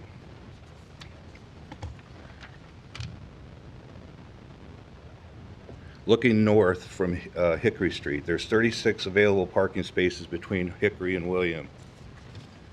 Exhibit B, William Street looking east from 14th Street, 18 available parking spaces between 14th and 13th. This photo was taken at 9 a.m. Monday morning, and they're full. Exhibit C, this is 12th Street. 12th Street looking north from Hickory to William. All spaces occupied at 9 a.m. on Monday morning. And 12th Street looking south from Briggs Street.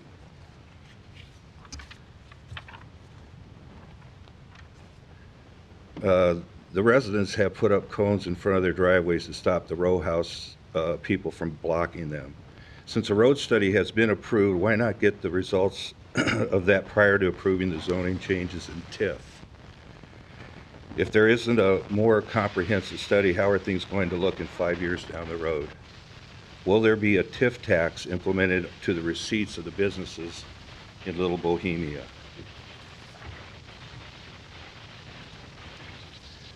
With the new multi-residential, I think there needs to be more time to educate the public on how the issues will be addressed. We expressed these same concerns at the last planning board meeting.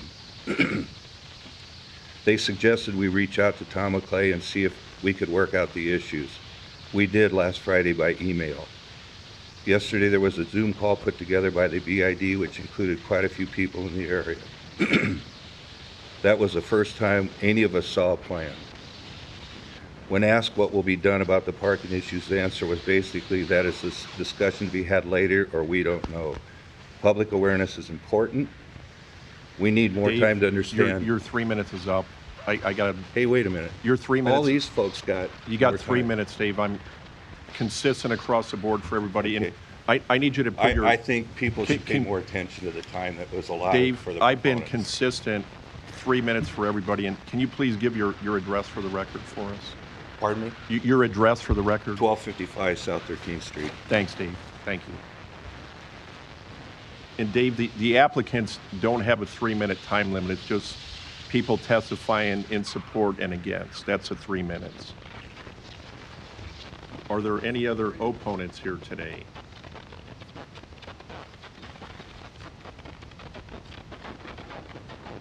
Yeah, I'm Ryan Norton with Pulverany Monument, 1439 South 13th Street. And I have a lot of parking concerns. We make headstones and monuments for cemetery products for people with deceased families. So a lot of times we have a lot of, our clients are typically older by nature. Just kind of way that works out. People bring down their grandmas and stuff like that. They have a hard time walking 3 blocks to come into our business to get something for their loved ones to the cemetery. And the parking is a lot worse. We had boho flats going across the street from us, and parking just keeps getting harder and harder, and we're just supposed to look past it. I don't see there needs to be better planning. It was brought before the BID board yesterday with the plans, so it's kind of short notice for something that they have a lot of years and time planning. I think there should be a town hall where people can look at it ahead of time, not a day beforehand. Other than that, I think the dog bar probably should have got NBD as well. I don't think that's fair that they do and she doesn't. And that's all I got. Thank you. Yep. Is there any other opponents here today?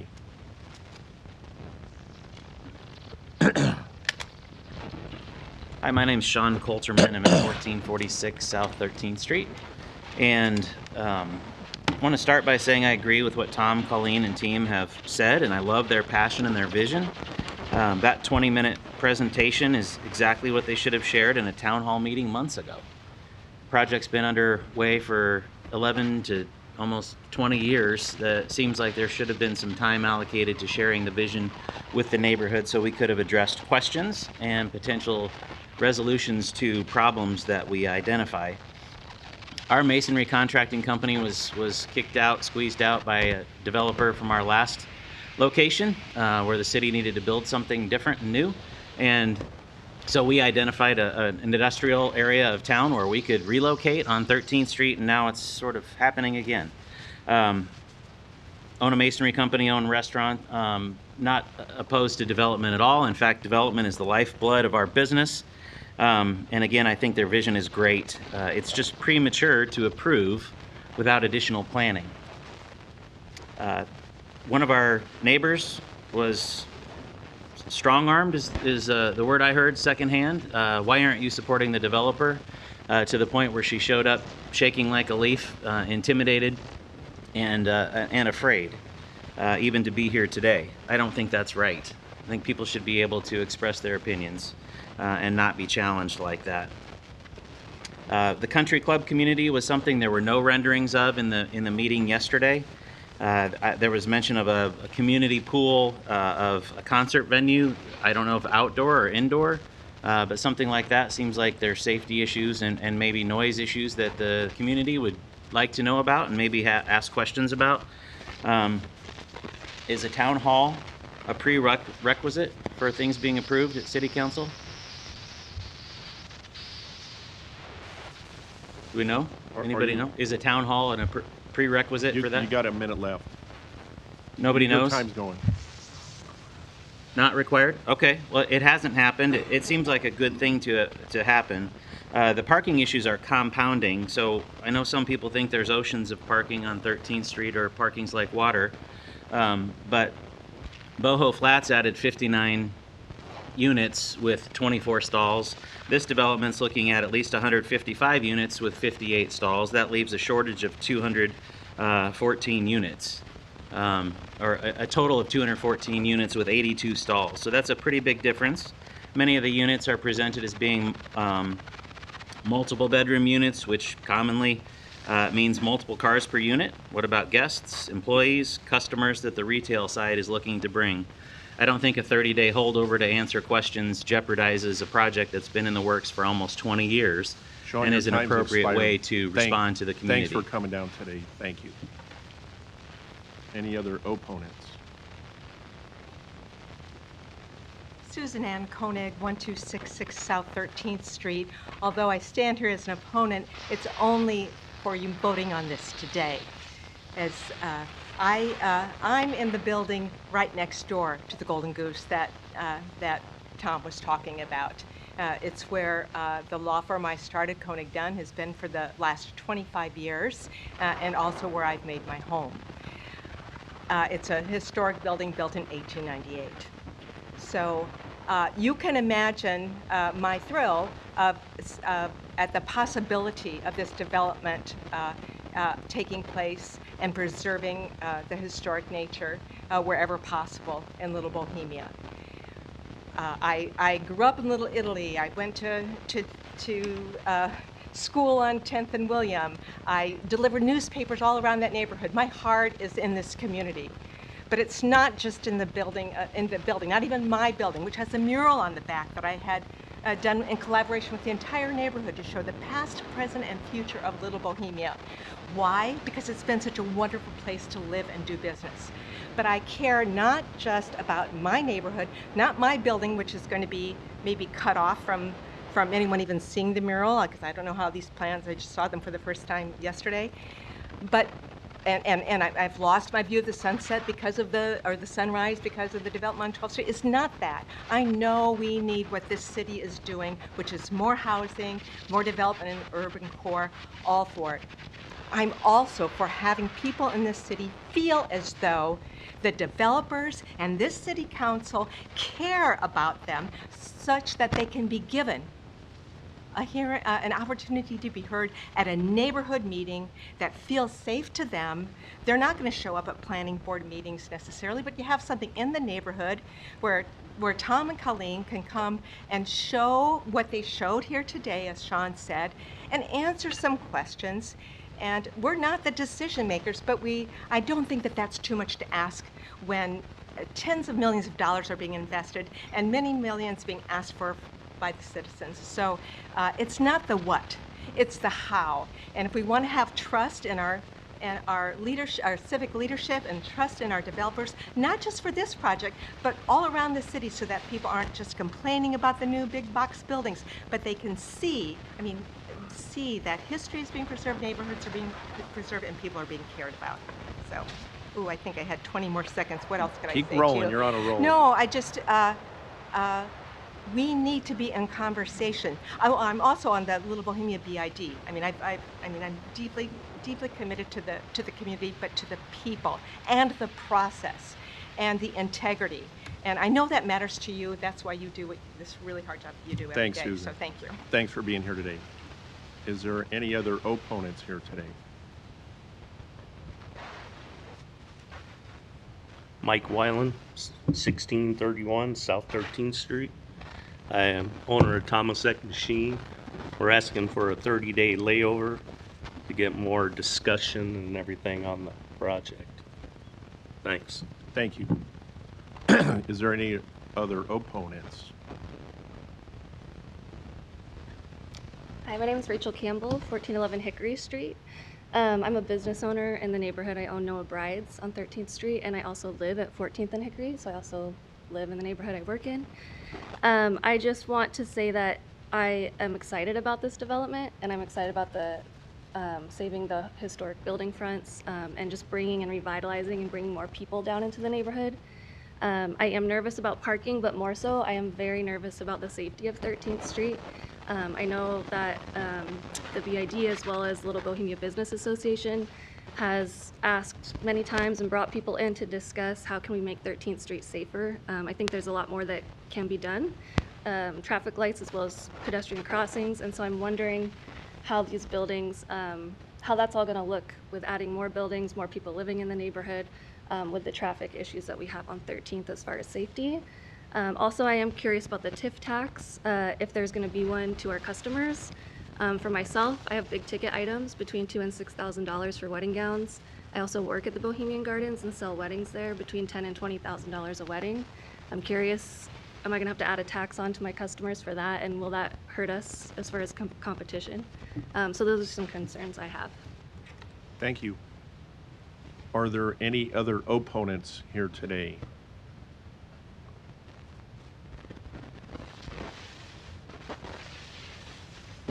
Luis Jimenez, 2709 Dewey Avenue. I think, for one thing, this needs to be flipped around so we can see the time. The light doesn't really help. So I understand this is for TIF, which is predetermined what can be financed, like acquisition and public infrastructure. But I want to discuss affordable housing because I went through this and I did not see anything that talks about affordable housing, and the time's ticking for the council to approve the I believe the plan, affordable housing plan, is calling for 16,000 affordable housing units by 2030. And every time you guys approve a development or redevelopment without affordable housing, the math becomes harder. And so at this point, I'm comfortable saying that Omaha is not going to reach the 16,000 affordable housing units by 2030, which it's in the plan. And I disagree with the comments that says that this development it's reflecting what the community that's there. It's very packed, condensed, and you need parking. You need like a parking lot. I know that the Public Building Commission isn't doing parking lots anymore. It'd be nice if they would, but I think the city of Omaha needs to come in and do more parking garages where there is none. It doesn't make sense to build a parking garage when down the street there's a parking garage. But over here, there's no public parking like a parking garage. And I think that would alleviate a lot of the concerns that was presented today. Thank you. Thank you. Is there any other opponents here today? Good afternoon. Hello, my name is Melissa, 416 Walnut Street. I am an opponent of this TIF project on 14th and Williams. I didn't get to put anything else on the opponent side, but I am wanting to submit a proposal, not necessarily just for the project in itself, just for the idea of spending our TIF money and our tax money on ideas of affordable housing. And I say ideas of affordable housing because it's not necessarily affordable housing, but I understand the reality and then legal terms or HUD terms or whatever.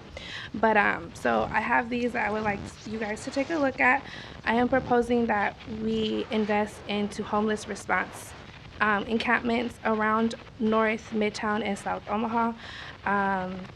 It was mentioned before, if you drive down Northwest Radio Highway, you can see how bad the encampments get. I lived in this area off of 4th and Hickory, and there was a huge encampment. Please stay on the issue This at is hand. the issue because this is the area. Okay, you're So- wandering out of the area though. Please stay on. Well, no, I was talking about Hamilton, because in my proposal, there's 3 sites, because Omaha is one city. So we're talking about the TIF money that you're using, or tax money, for the city. So it has everything to do with this. So do not take from my time. That was about 20 seconds. I'm So trying to be respectful thank you. of the issue Anyways, at hand. like I was saying, you should definitely address the problem of homelessness. And with TIF money, even though it's allocated, however, you can decide to not do these projects and actually look at the issues, because how can you have a tale of two cities in Omaha and you have these areas where there's encampments of 20 to 30, 40 people, and you're going to build a luxury apartment building in that same area without addressing the issue.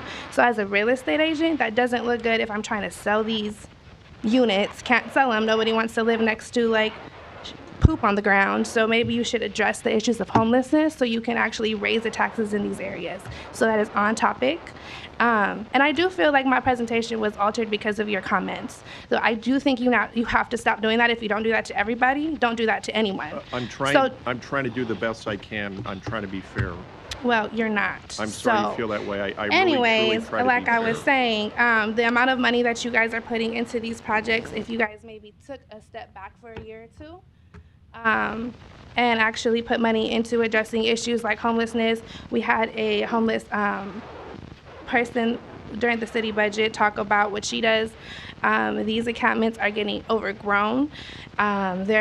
People do not want to buy in North Midtown and South Omaha. They do not want to come to Omaha and invest in these areas. So it's very hard to do my job because you can build a bunch of stuff. People are not going to live in areas that are filled with crime. And Thanks for being here today. Of course, thank you. Thank you. Are there any other opponents here today? Larry, you're out of line. Are there any other opponents here today? Please come down. Larry, we have a speaker up. Please be respectful or I'm going to have to get you run out of here. Ma'am, please. Can you please remove Mr. Storr, please? He's disturbing the meeting. Thank you. Ma'am, please, the floor is yours. Hi, I have a proposal and I have copies. May I approach?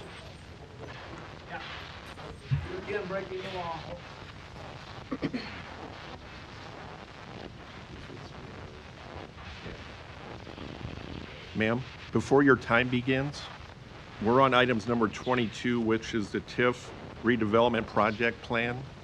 And item 23 is the Little Bohemia tax incremental financing redevelopment project plan. So if your comments are on these, the 3 minutes are yours, please. Yes, I'm speaking in regards to the taxes that are being used for the redevelopment. I have not heard anyone speak in regards to the redevelopment of the children. So my name is Tantanese Oliver. I'm a registered agent of Tanny Travel Investments, 3429 Grand Avenue. I'm proposing doing future business as the Village Roots. I'm going to have to ask you to respectfully stay on topic. Yes, I'm staying on topic, sir. Okay. As our taxes, as a taxpayer of Omaha, Nebraska, I stand before you today not just as a resident, but as someone who refuses to stand by and watch as our children slips through the cracks, and we're speaking about building new buildings. Right now in Omaha, kids as young as 11 years old can go to jail. Not because they are bad kids. Those are very important issues, but we have to stay on the topic of items 22 and 23. Okay, sir. So the redevelopment program that our taxes are being used for.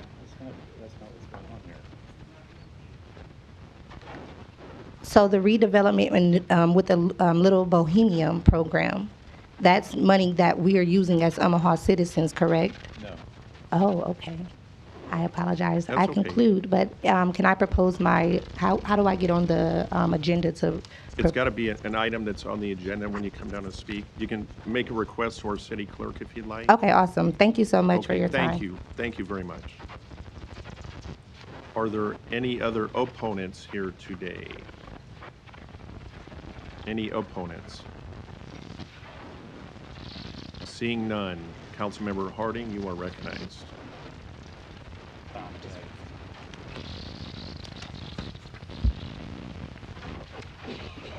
I think that, in my estimation, that we can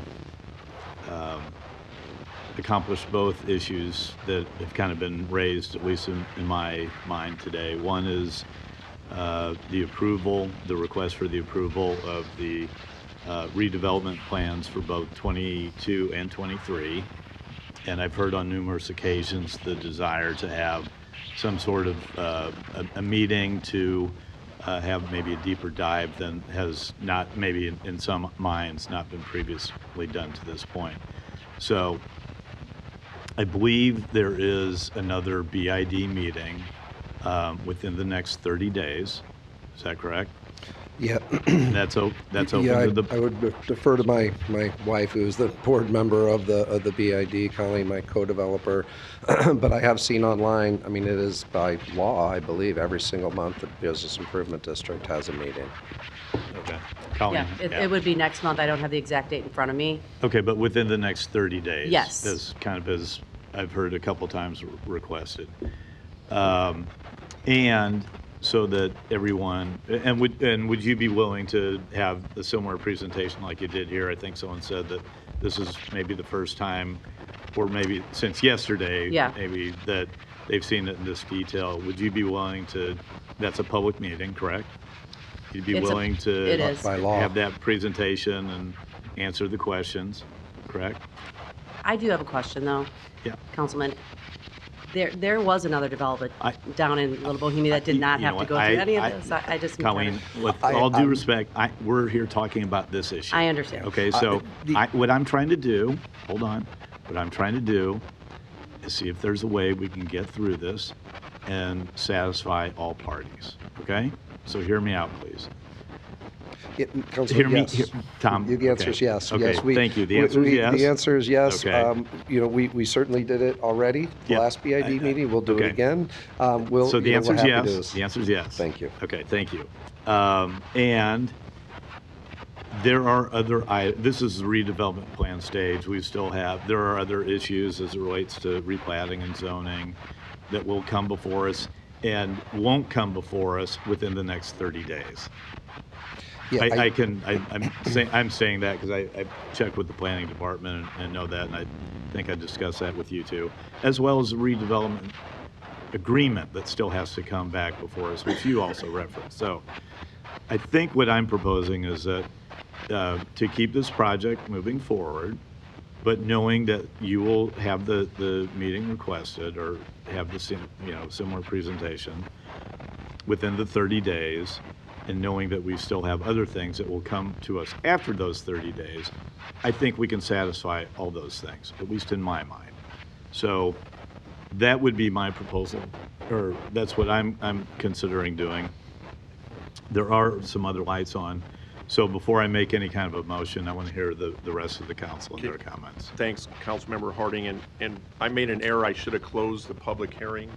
So the public hearing is closed. Councilmember Harding, the floor is yours unless you defer. No, I'm done until.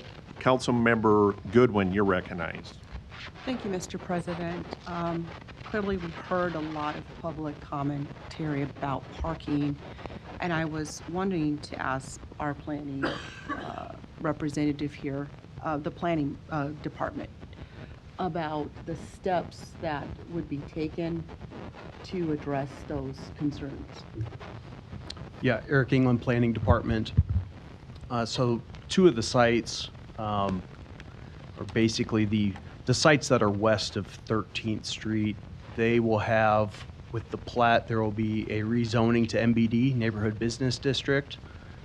The site to the east on 12th and William will not have a rezoning to MBD, but that will have a PUR, Planned Unit Redevelopment.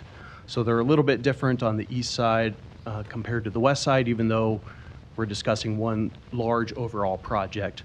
MBD zoning does not have a parking requirement. So there are several properties along this 13th Street corridor that have been rezoned to MBD.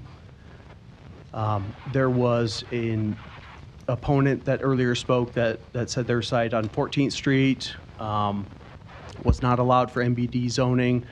There was a time when we were not supporting MBD zoning on 14th Street, but after further analysis a handful of years ago, the department felt that it fit the criteria and was compliant with the master plan. So therefore the projects on 13th and 14th are proposed for the MBD zoning. So when you hear, some of the concerns from the neighbors about the parking, that's a challenge sometimes when you have MBD zoning, similar to Dundee and Benson. Those are two other neighborhoods, among others, that have MBD zoning.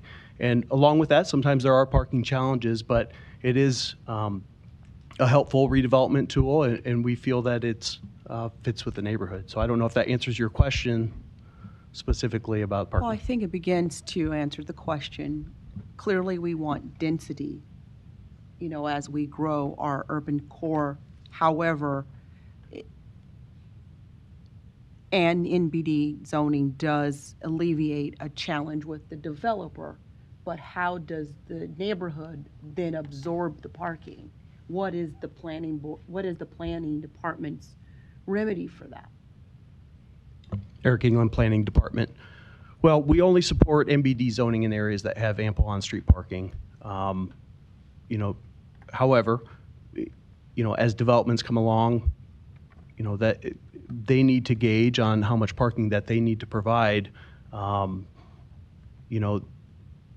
not in the business of necessarily designing parking garages or anything like that. Of course, we'll coordinate with Parking Division of Public Works, but that's not really the planning department's role. So I guess when we look at an area, there can be at times be parking challenges. So, we're here to listen and talk to neighborhoods, talk to the BID. If the council feels that, there's an area that's basically exceeded the amount of development that can happen, I mean, you don't need to support the MBD zoning.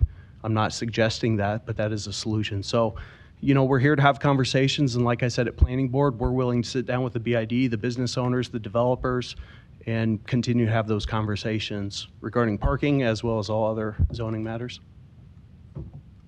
Thank you. I just had another statement that I wanted to make while I have the time, and that is the importance of neighborhood engagement.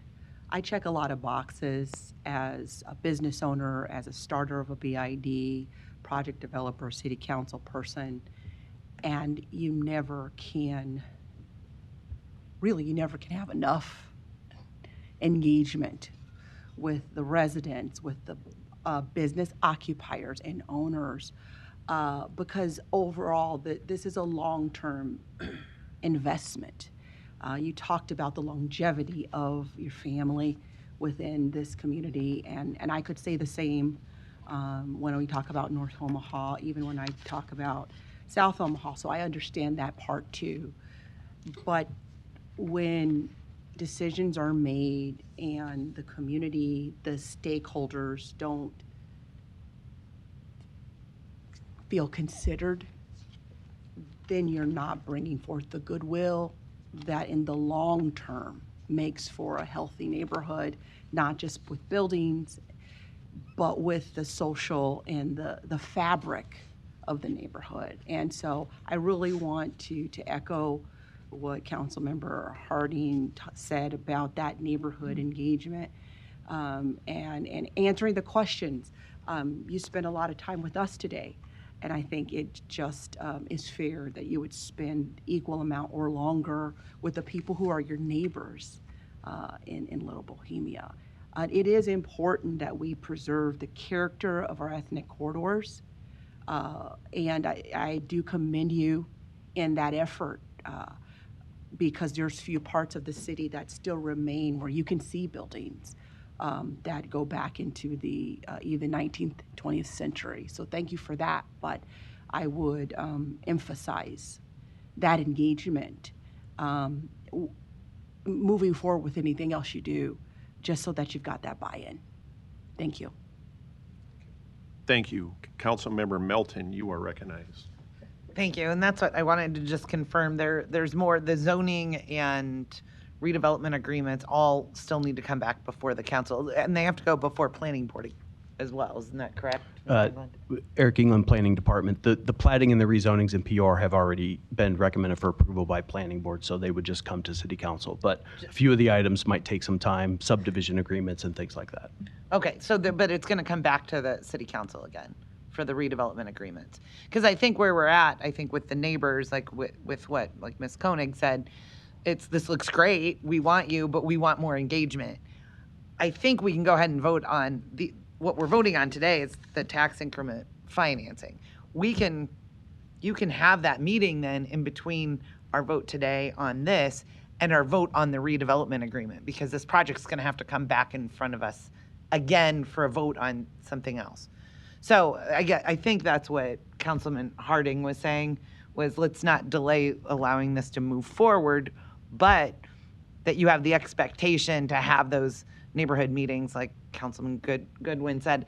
And you know what? You aren't going to get everybody's buy-in, and that's not necessarily, you know, a requirement. But I think having the discussion and presenting the plans and talking about it with your future neighbors or current neighbors, actually, because you're on the BID now, I think is just a really good thing. And so that's what I'm supporting, and I appreciate your commitment to having that meeting. And I want to ask you a question. And you know that the statute that tax increment financing is based on. Would you be building this but for the tax increment financing based on the rate of return that I saw in your packet? Absolutely not. 100% no. As I indicated before, I'm very concerned about the environmental issues that we're going to get challenged with. It's difficult to build in these neighborhoods, and that's why you see so many empty lots across our city. I was inaugural chair of the Land Bank Board, and it was so dismaying to see how many lots languished across our city. Hundreds and hundreds, specifically in South Omaha and North Omaha. That's where the concentration was, because it's difficult to develop, because it's contaminated, because they're too small to develop on. Right. We were fortunate to be able to acquire the self-storage site, which tragically, there was a half dozen people living within that storage unit, in tiny little storage, no plumbing, no electricity. Right. We were very grateful. St. Francis House came in and helped us relocate those folks, find some different homes. The neighborhood had gotten so much disinvestment for so many years that it made redevelopment impossible, and right. It was going down it was going to continue to go down, and honestly might still continue to go down if we can't do this project without TIF without stringent, overly restrictive parking requirements that end up with acres and acres of parking lots. I have a lot of concerns, and it kind of breaks my heart, as I indicated before. We are there every day. We Right. office there. We're developing there. We're going to be there. We're not from out of town. We're not coming in from Denver. and I get that. I've known you for a long time. That's why when you give me your word that you're going to have the meeting, we know that we can take your word for it, and we don't have to delay these votes. She's a board member. We're Right, there all the right. time. She can't avoid it. That's But the reason I was nothing. asking about the but for, there were a couple different opponents that were, I think, mistaken, thinking you're using my tax dollars to pay for your project. And so I just wanted your tax dollars, my tax dollars, nobody's tax dollars are going to this. People oftentimes think tax increment financing is the city giving the developer money. There is no money without the development. And the development wouldn't happen without TIF. So you're still going to be paying your property taxes on these property as it's set now. Yes. It's just the increase in property taxes that you would pay over the next 15 to 20 years goes back into the project. But you will continue to pay your property taxes as they're set on these properties now. Yes. And nobody else's property taxes are being used to pay for this project. And that came up a couple times today. Every once in a while, I have to give my little tax increment financing 101, because a lot of people don't understand it. When you hear tax increment financing, you think our property taxes from our city coffer are paying for these projects, and that's simply not true. Nor is there any kind of tax. I think the bridal store owner was afraid there might be a tax. There's no tax. You're not paying for it at all, or your customers or anything else. And I think Don Seaton would be more than happy to give you probably a longer explanation than what I just did on what tax increment financing is. But I just wanted everybody to know, again, this isn't the city council allocating money to a developer. And this is property that's owned by private citizens. I mean, our right to own property is one of the things our country was founded on. And so the city council isn't here to necessarily determine what we want to see built where. We just follow some zoning. We follow a master plan for the city, just so that we don't have chaotic building around our city. But But this isn't something that I go, well, you know what? I really don't think that there should be maybe apartments there. I would like to see, a cafe, or I would like to see, some competitors build a law firm right next to Koenig Dunn over there. That's not what we're supposed to be doing. This you've proven that, but for TIF, you wouldn't be building. You're investing in the community. And by the way, 15 years from now, 20 years from now, I mean, you get up to 20, but I think a lot of these TIF loans are being paid off a lot earlier. So 15 years, no, then the school districts and the taxpayers and the city are really going to benefit from the amount of property taxes you're going to be paying in full. You're paying that full amount. It's just you're paying off the loan that helps you do this. And so it's really important that we are investing in our city in North and South Omaha in these TIF projects so that we don't lose our urban core. And having this little Bohemia area, what you're doing is just amazing down there. And I think will spur even more development. So again, though, you're not all the neighbors are going to get along. But if everybody could meet and at least talk about what you're doing, I think a lot of the people that live along there, it sounds like you have supporters, but also people that do want to talk about it. And I do think parking's going to be an issue. I mean, if parking's an issue, no one's going to rent your apartments. And so you're risking a lot of money and a lot of investment if people aren't going to move in or the businesses don't want to move in because of the parking. So maybe that's something that you and the neighbors and the other businesses in the area need to talk about exploring. How can we maybe expand parking? How can we add more parking? Is that something the BID can do? Our parking garages, the city of Omaha, we actually make money. We don't lose money on our parking garages. So clearly people will pay to use a parking garage. So maybe there's a developer that might want to build even if it's a smaller garage on a smaller scale, if you're going to have that kind of growth in South Omaha, much like we just did in Blackstone. The addition of that parking garage was fabulous. So those are just kind of my thoughts. I am concerned about the parking, but I don't believe that you would invest this much money if you thought that the parking was going to cause you for not having tenants. So that's where I kind of trust that you've got to know kind of what you're doing, or else it's going to hurt your business too. So maybe those are things that you can explore at that meeting you're going to have in the next 30 days. So thank you. Thanks. Thank you. Thank you, Councilmember Melton. Councilmember Rowe, you are recognized. Thank you, sir. Thank you, Colleen and Tom, for coming down and explaining the process that you've gone through for the last many years, putting this package together. We look at areas of town and we think, wow, that's cool. Blackstone's neat. It's a great place to go. Midtown's going to be equally as cool. Little Bohemia obviously is going to be as cool as well because of the vision that you have for it. And I just wanted to say thank you for taking the risk as a developer, as Amy said, to put a package like this together. And I'm a true believer in market dictating what's going to happen. And I too agree that the parking's, you talked about water seeking its own level. Well, those things have a way of finding equilibrium. And as Amy said, if it doesn't work, you're the one that's taking the risk, probably more than anybody on the block. And these are not affordable housing. We know that, we recognize that, we saw the package. But you know what, as Luis was talking about, we're short, and we are, but I believe supply, the more supply that we can create, even if it is market rate housing, will help with the affordability on other pieces across the city. And so thank you for putting out another 155 units plus a few more than that. So I just wanted to say thank you for your willingness to take that chance and betting on Omaha. Thank you. Thanks. Thank you. I guess if you guys want to sit out for a few minutes and relax, or just stay there and we'll just stare at you. No, thank you.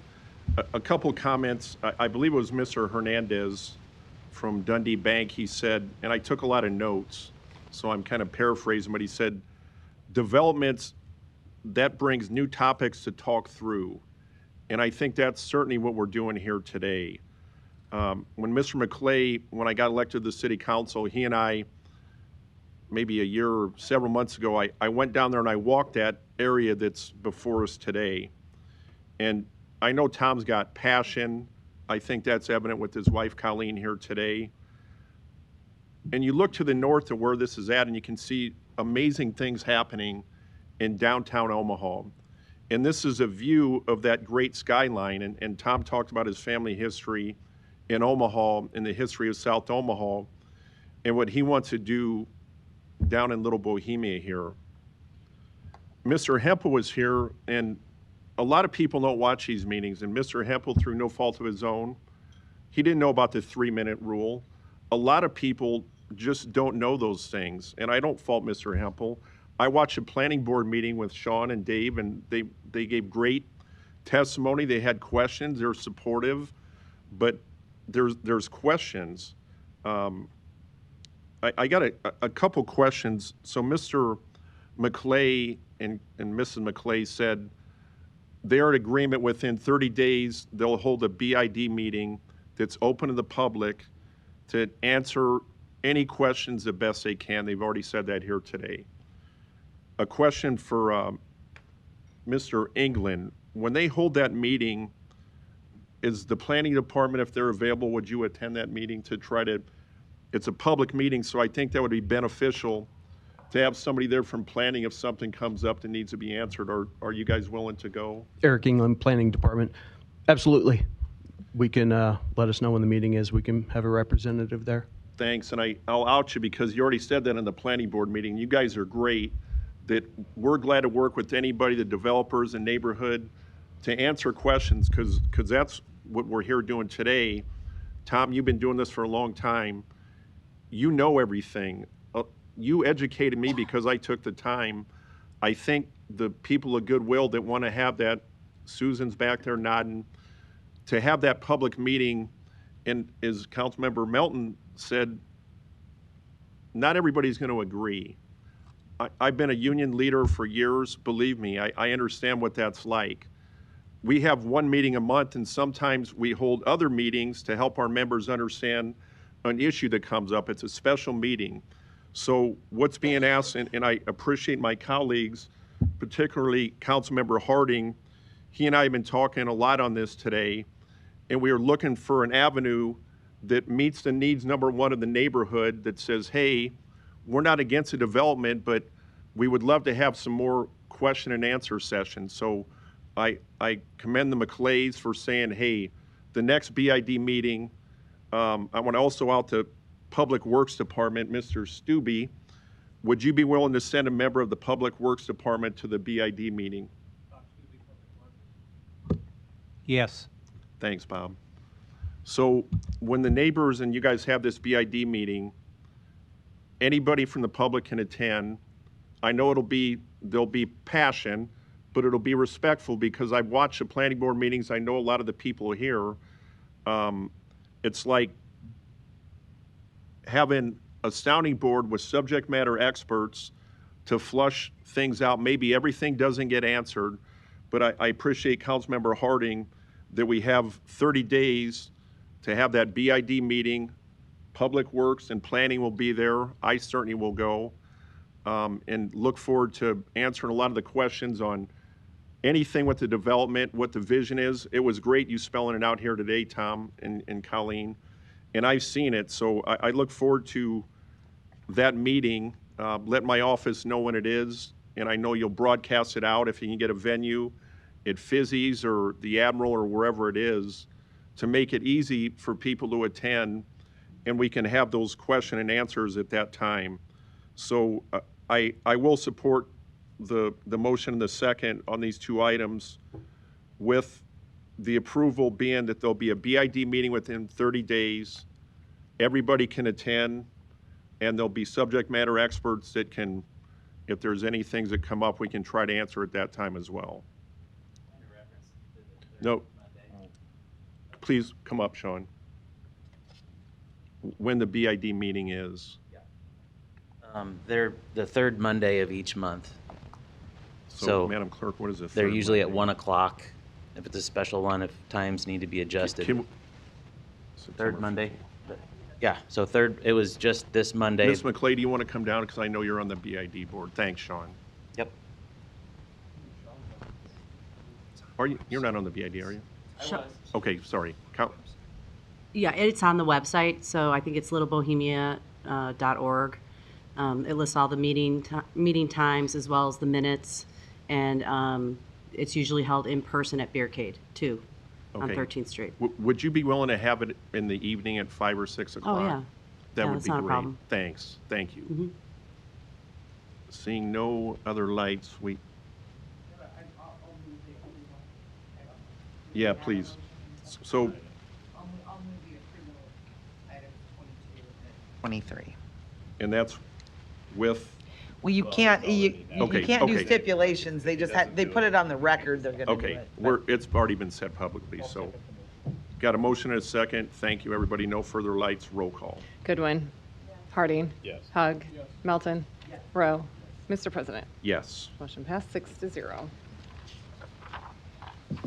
Consent agenda. Any member of the city council may cause any item placed on the consent agenda to be removed. Items removed from the consent agenda shall be taken up by the city council immediately following the consent agenda in the order in which they were removed unless otherwise provided by the city council rules of order. The public hearing on agenda item 24 was held on August 5th, 2025. Is there any council discussion? Got a motion and a second. Roll call. Goodwin. Harding. Hug. Melton. Rowe. Mr. President. Aye. Motion passed 6-0. The public hearings on agenda items 25 through 44 are today. If you wish to address the city council regarding these items, please come to the microphone. Indicate the agenda item number you wish to address. Identify yourself by your name, address, who you represent, if you're a proponent or opponent. I will open the public hearing. Are there any proponents here today? Seeing none, are there any opponents? Public hearing is closed. Got a motion and a second. Roll call. Goodwin. Harding. Hug. Melton. Rowe. Mr. President. Aye. Motion passed 6-0. Item 45, an ordinance to amend Chapter 11, Article 2 of the Omaha Municipal Code entitled Food Inspection and Protection. B is a request from Councilmember Bagley to postpone this item. C is an amendment of the whole requested by Councilmember Melton. D is an amendment of the whole requested by Councilmembers Bagley and Festerson. 1 week, so that we can have a full council approval. Motion to lay over for 1 week. Motion and a second? We have a second?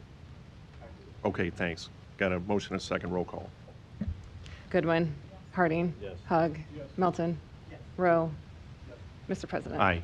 Motion passed 6-0. Item 46, a resolution to approve the appointment of Michael Robinson to the North 24th Street Business Improvement District Area Board. I will open the public hearing on item number 46. Are there any proponents here today? Seeing none, are there any opponents? Public hearing is closed. Got a motion and a second. Roll call. Goodwin. Harding. Hug. Melton. Rowe. Mr. President. Aye. Motion passed 5-0. Goodwin abstains. Item 47, an ordinance to authorize the issuance of a purchase order to DH Pace Company, Inc. for overhead door and automatic gate operator repair and maintenance services. I will open the public hearing on item 47. Are there any proponents? Seeing none, are there any opponents? Public hearing is closed. Item 48, an ordinance to approve a streetscape maintenance agreement with Jasper Stone, 192nd and Dodge LLC for the Avenue 1 Replat 6 site northeast of 192nd and Burke Streets. Public hearing on item number 48 is now open. Are there any proponents? Seeing none, are there any opponents? Public hearing is closed. Item 49, an ordinance to amend various sections of Chapter 55 of the Omaha Municipal Code regarding landscaping regulations and urban design code. Planning Board and Planning Department recommend approval. The public hearing is open on item number 49. Mr. England. Yes, Eric England, Planning Department. Thank you, Chairman and members of the council. This is a fairly minor update to Chapter 55 zoning code related to urban design code. Those are more editorial and reorganization of code, no substantial changes, as well as some cleanup and clarification on landscape items. Here to answer any questions. I will point out, unfortunately, there was a scanning issue, so there will be an amendment on the whole next week when this is voted on, just for those missing pages. So my apologies on that. Thank you. Is there any other proponents here? Seeing none, is there any opponents? Public hearing is closed. Item 50, an ordinance to accept and authorize disbursement from a grant award in the amount of $1,456,116 from the City of Omaha Police Foundation, Inc. to implement a drone as first responder program. The public hearing is now open on item number 50. Is there any proponents? Frank Peck, Chief Pilot for the Omaha Police Department, South 15th Street. I'm just here to address any questions that the council may have. Thank you. Is there any other proponents here? Seeing none, is there any opponents? Public hearing is closed. Item 51, an ordinance to approve a system license and service agreement with SIZAP, Inc. for the Restorative Justice Diversion Program Case Management System. Public hearing on item number 51 is open. Hi, Caitlin. Go ahead, sorry. No, please. Caitlin DeHelios, Director of the Human Rights and Relations Department for the City of Omaha. I'm a proponent. This is going to be a great system that will streamline communications between the the Assistant City Prosecutor that works on this program, OPD, and my department, leading to lots of efficiency and just a stronger foundation for the program. I'm here for any questions. Thank you. Is there any other proponents here? Item 51. Seeing none, is there any opponents? Public hearing is closed. Non-action items, items 52 through 67, do not require public hearing or city council consideration at this meeting, but will be placed on a future agenda for public hearing and/or vote. The reason for non-action is noted after the item on the agenda, as well as the date the item is expected to appear on agenda for consideration. Okay. Is there a motion to go into executive session to protect the public interest to discuss litigation?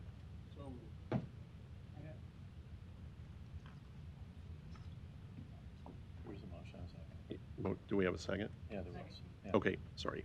Roll call. Oh, Good, sorry. Yep. Goodwin. Okay.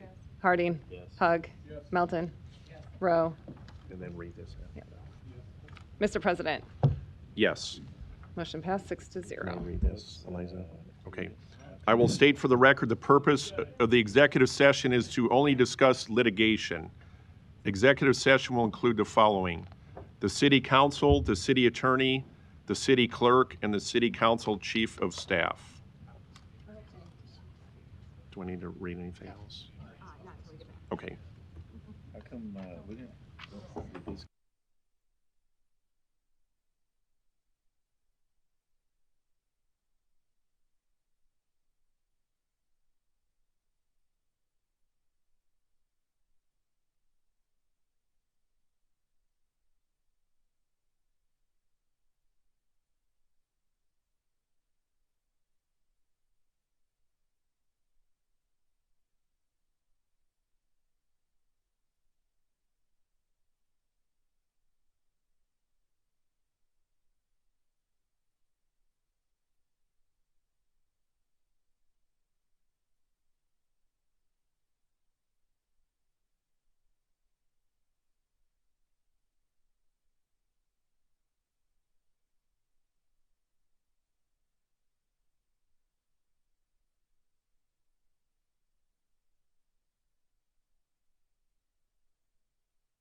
Roll call. Goodwin.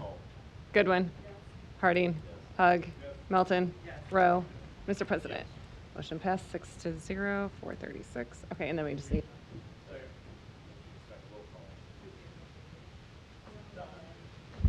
Goodwin. Harding. Harding. Hug. Melton. Rowe. Mr. President. Motion passed 6-0. Meeting is adjourned at 4:37.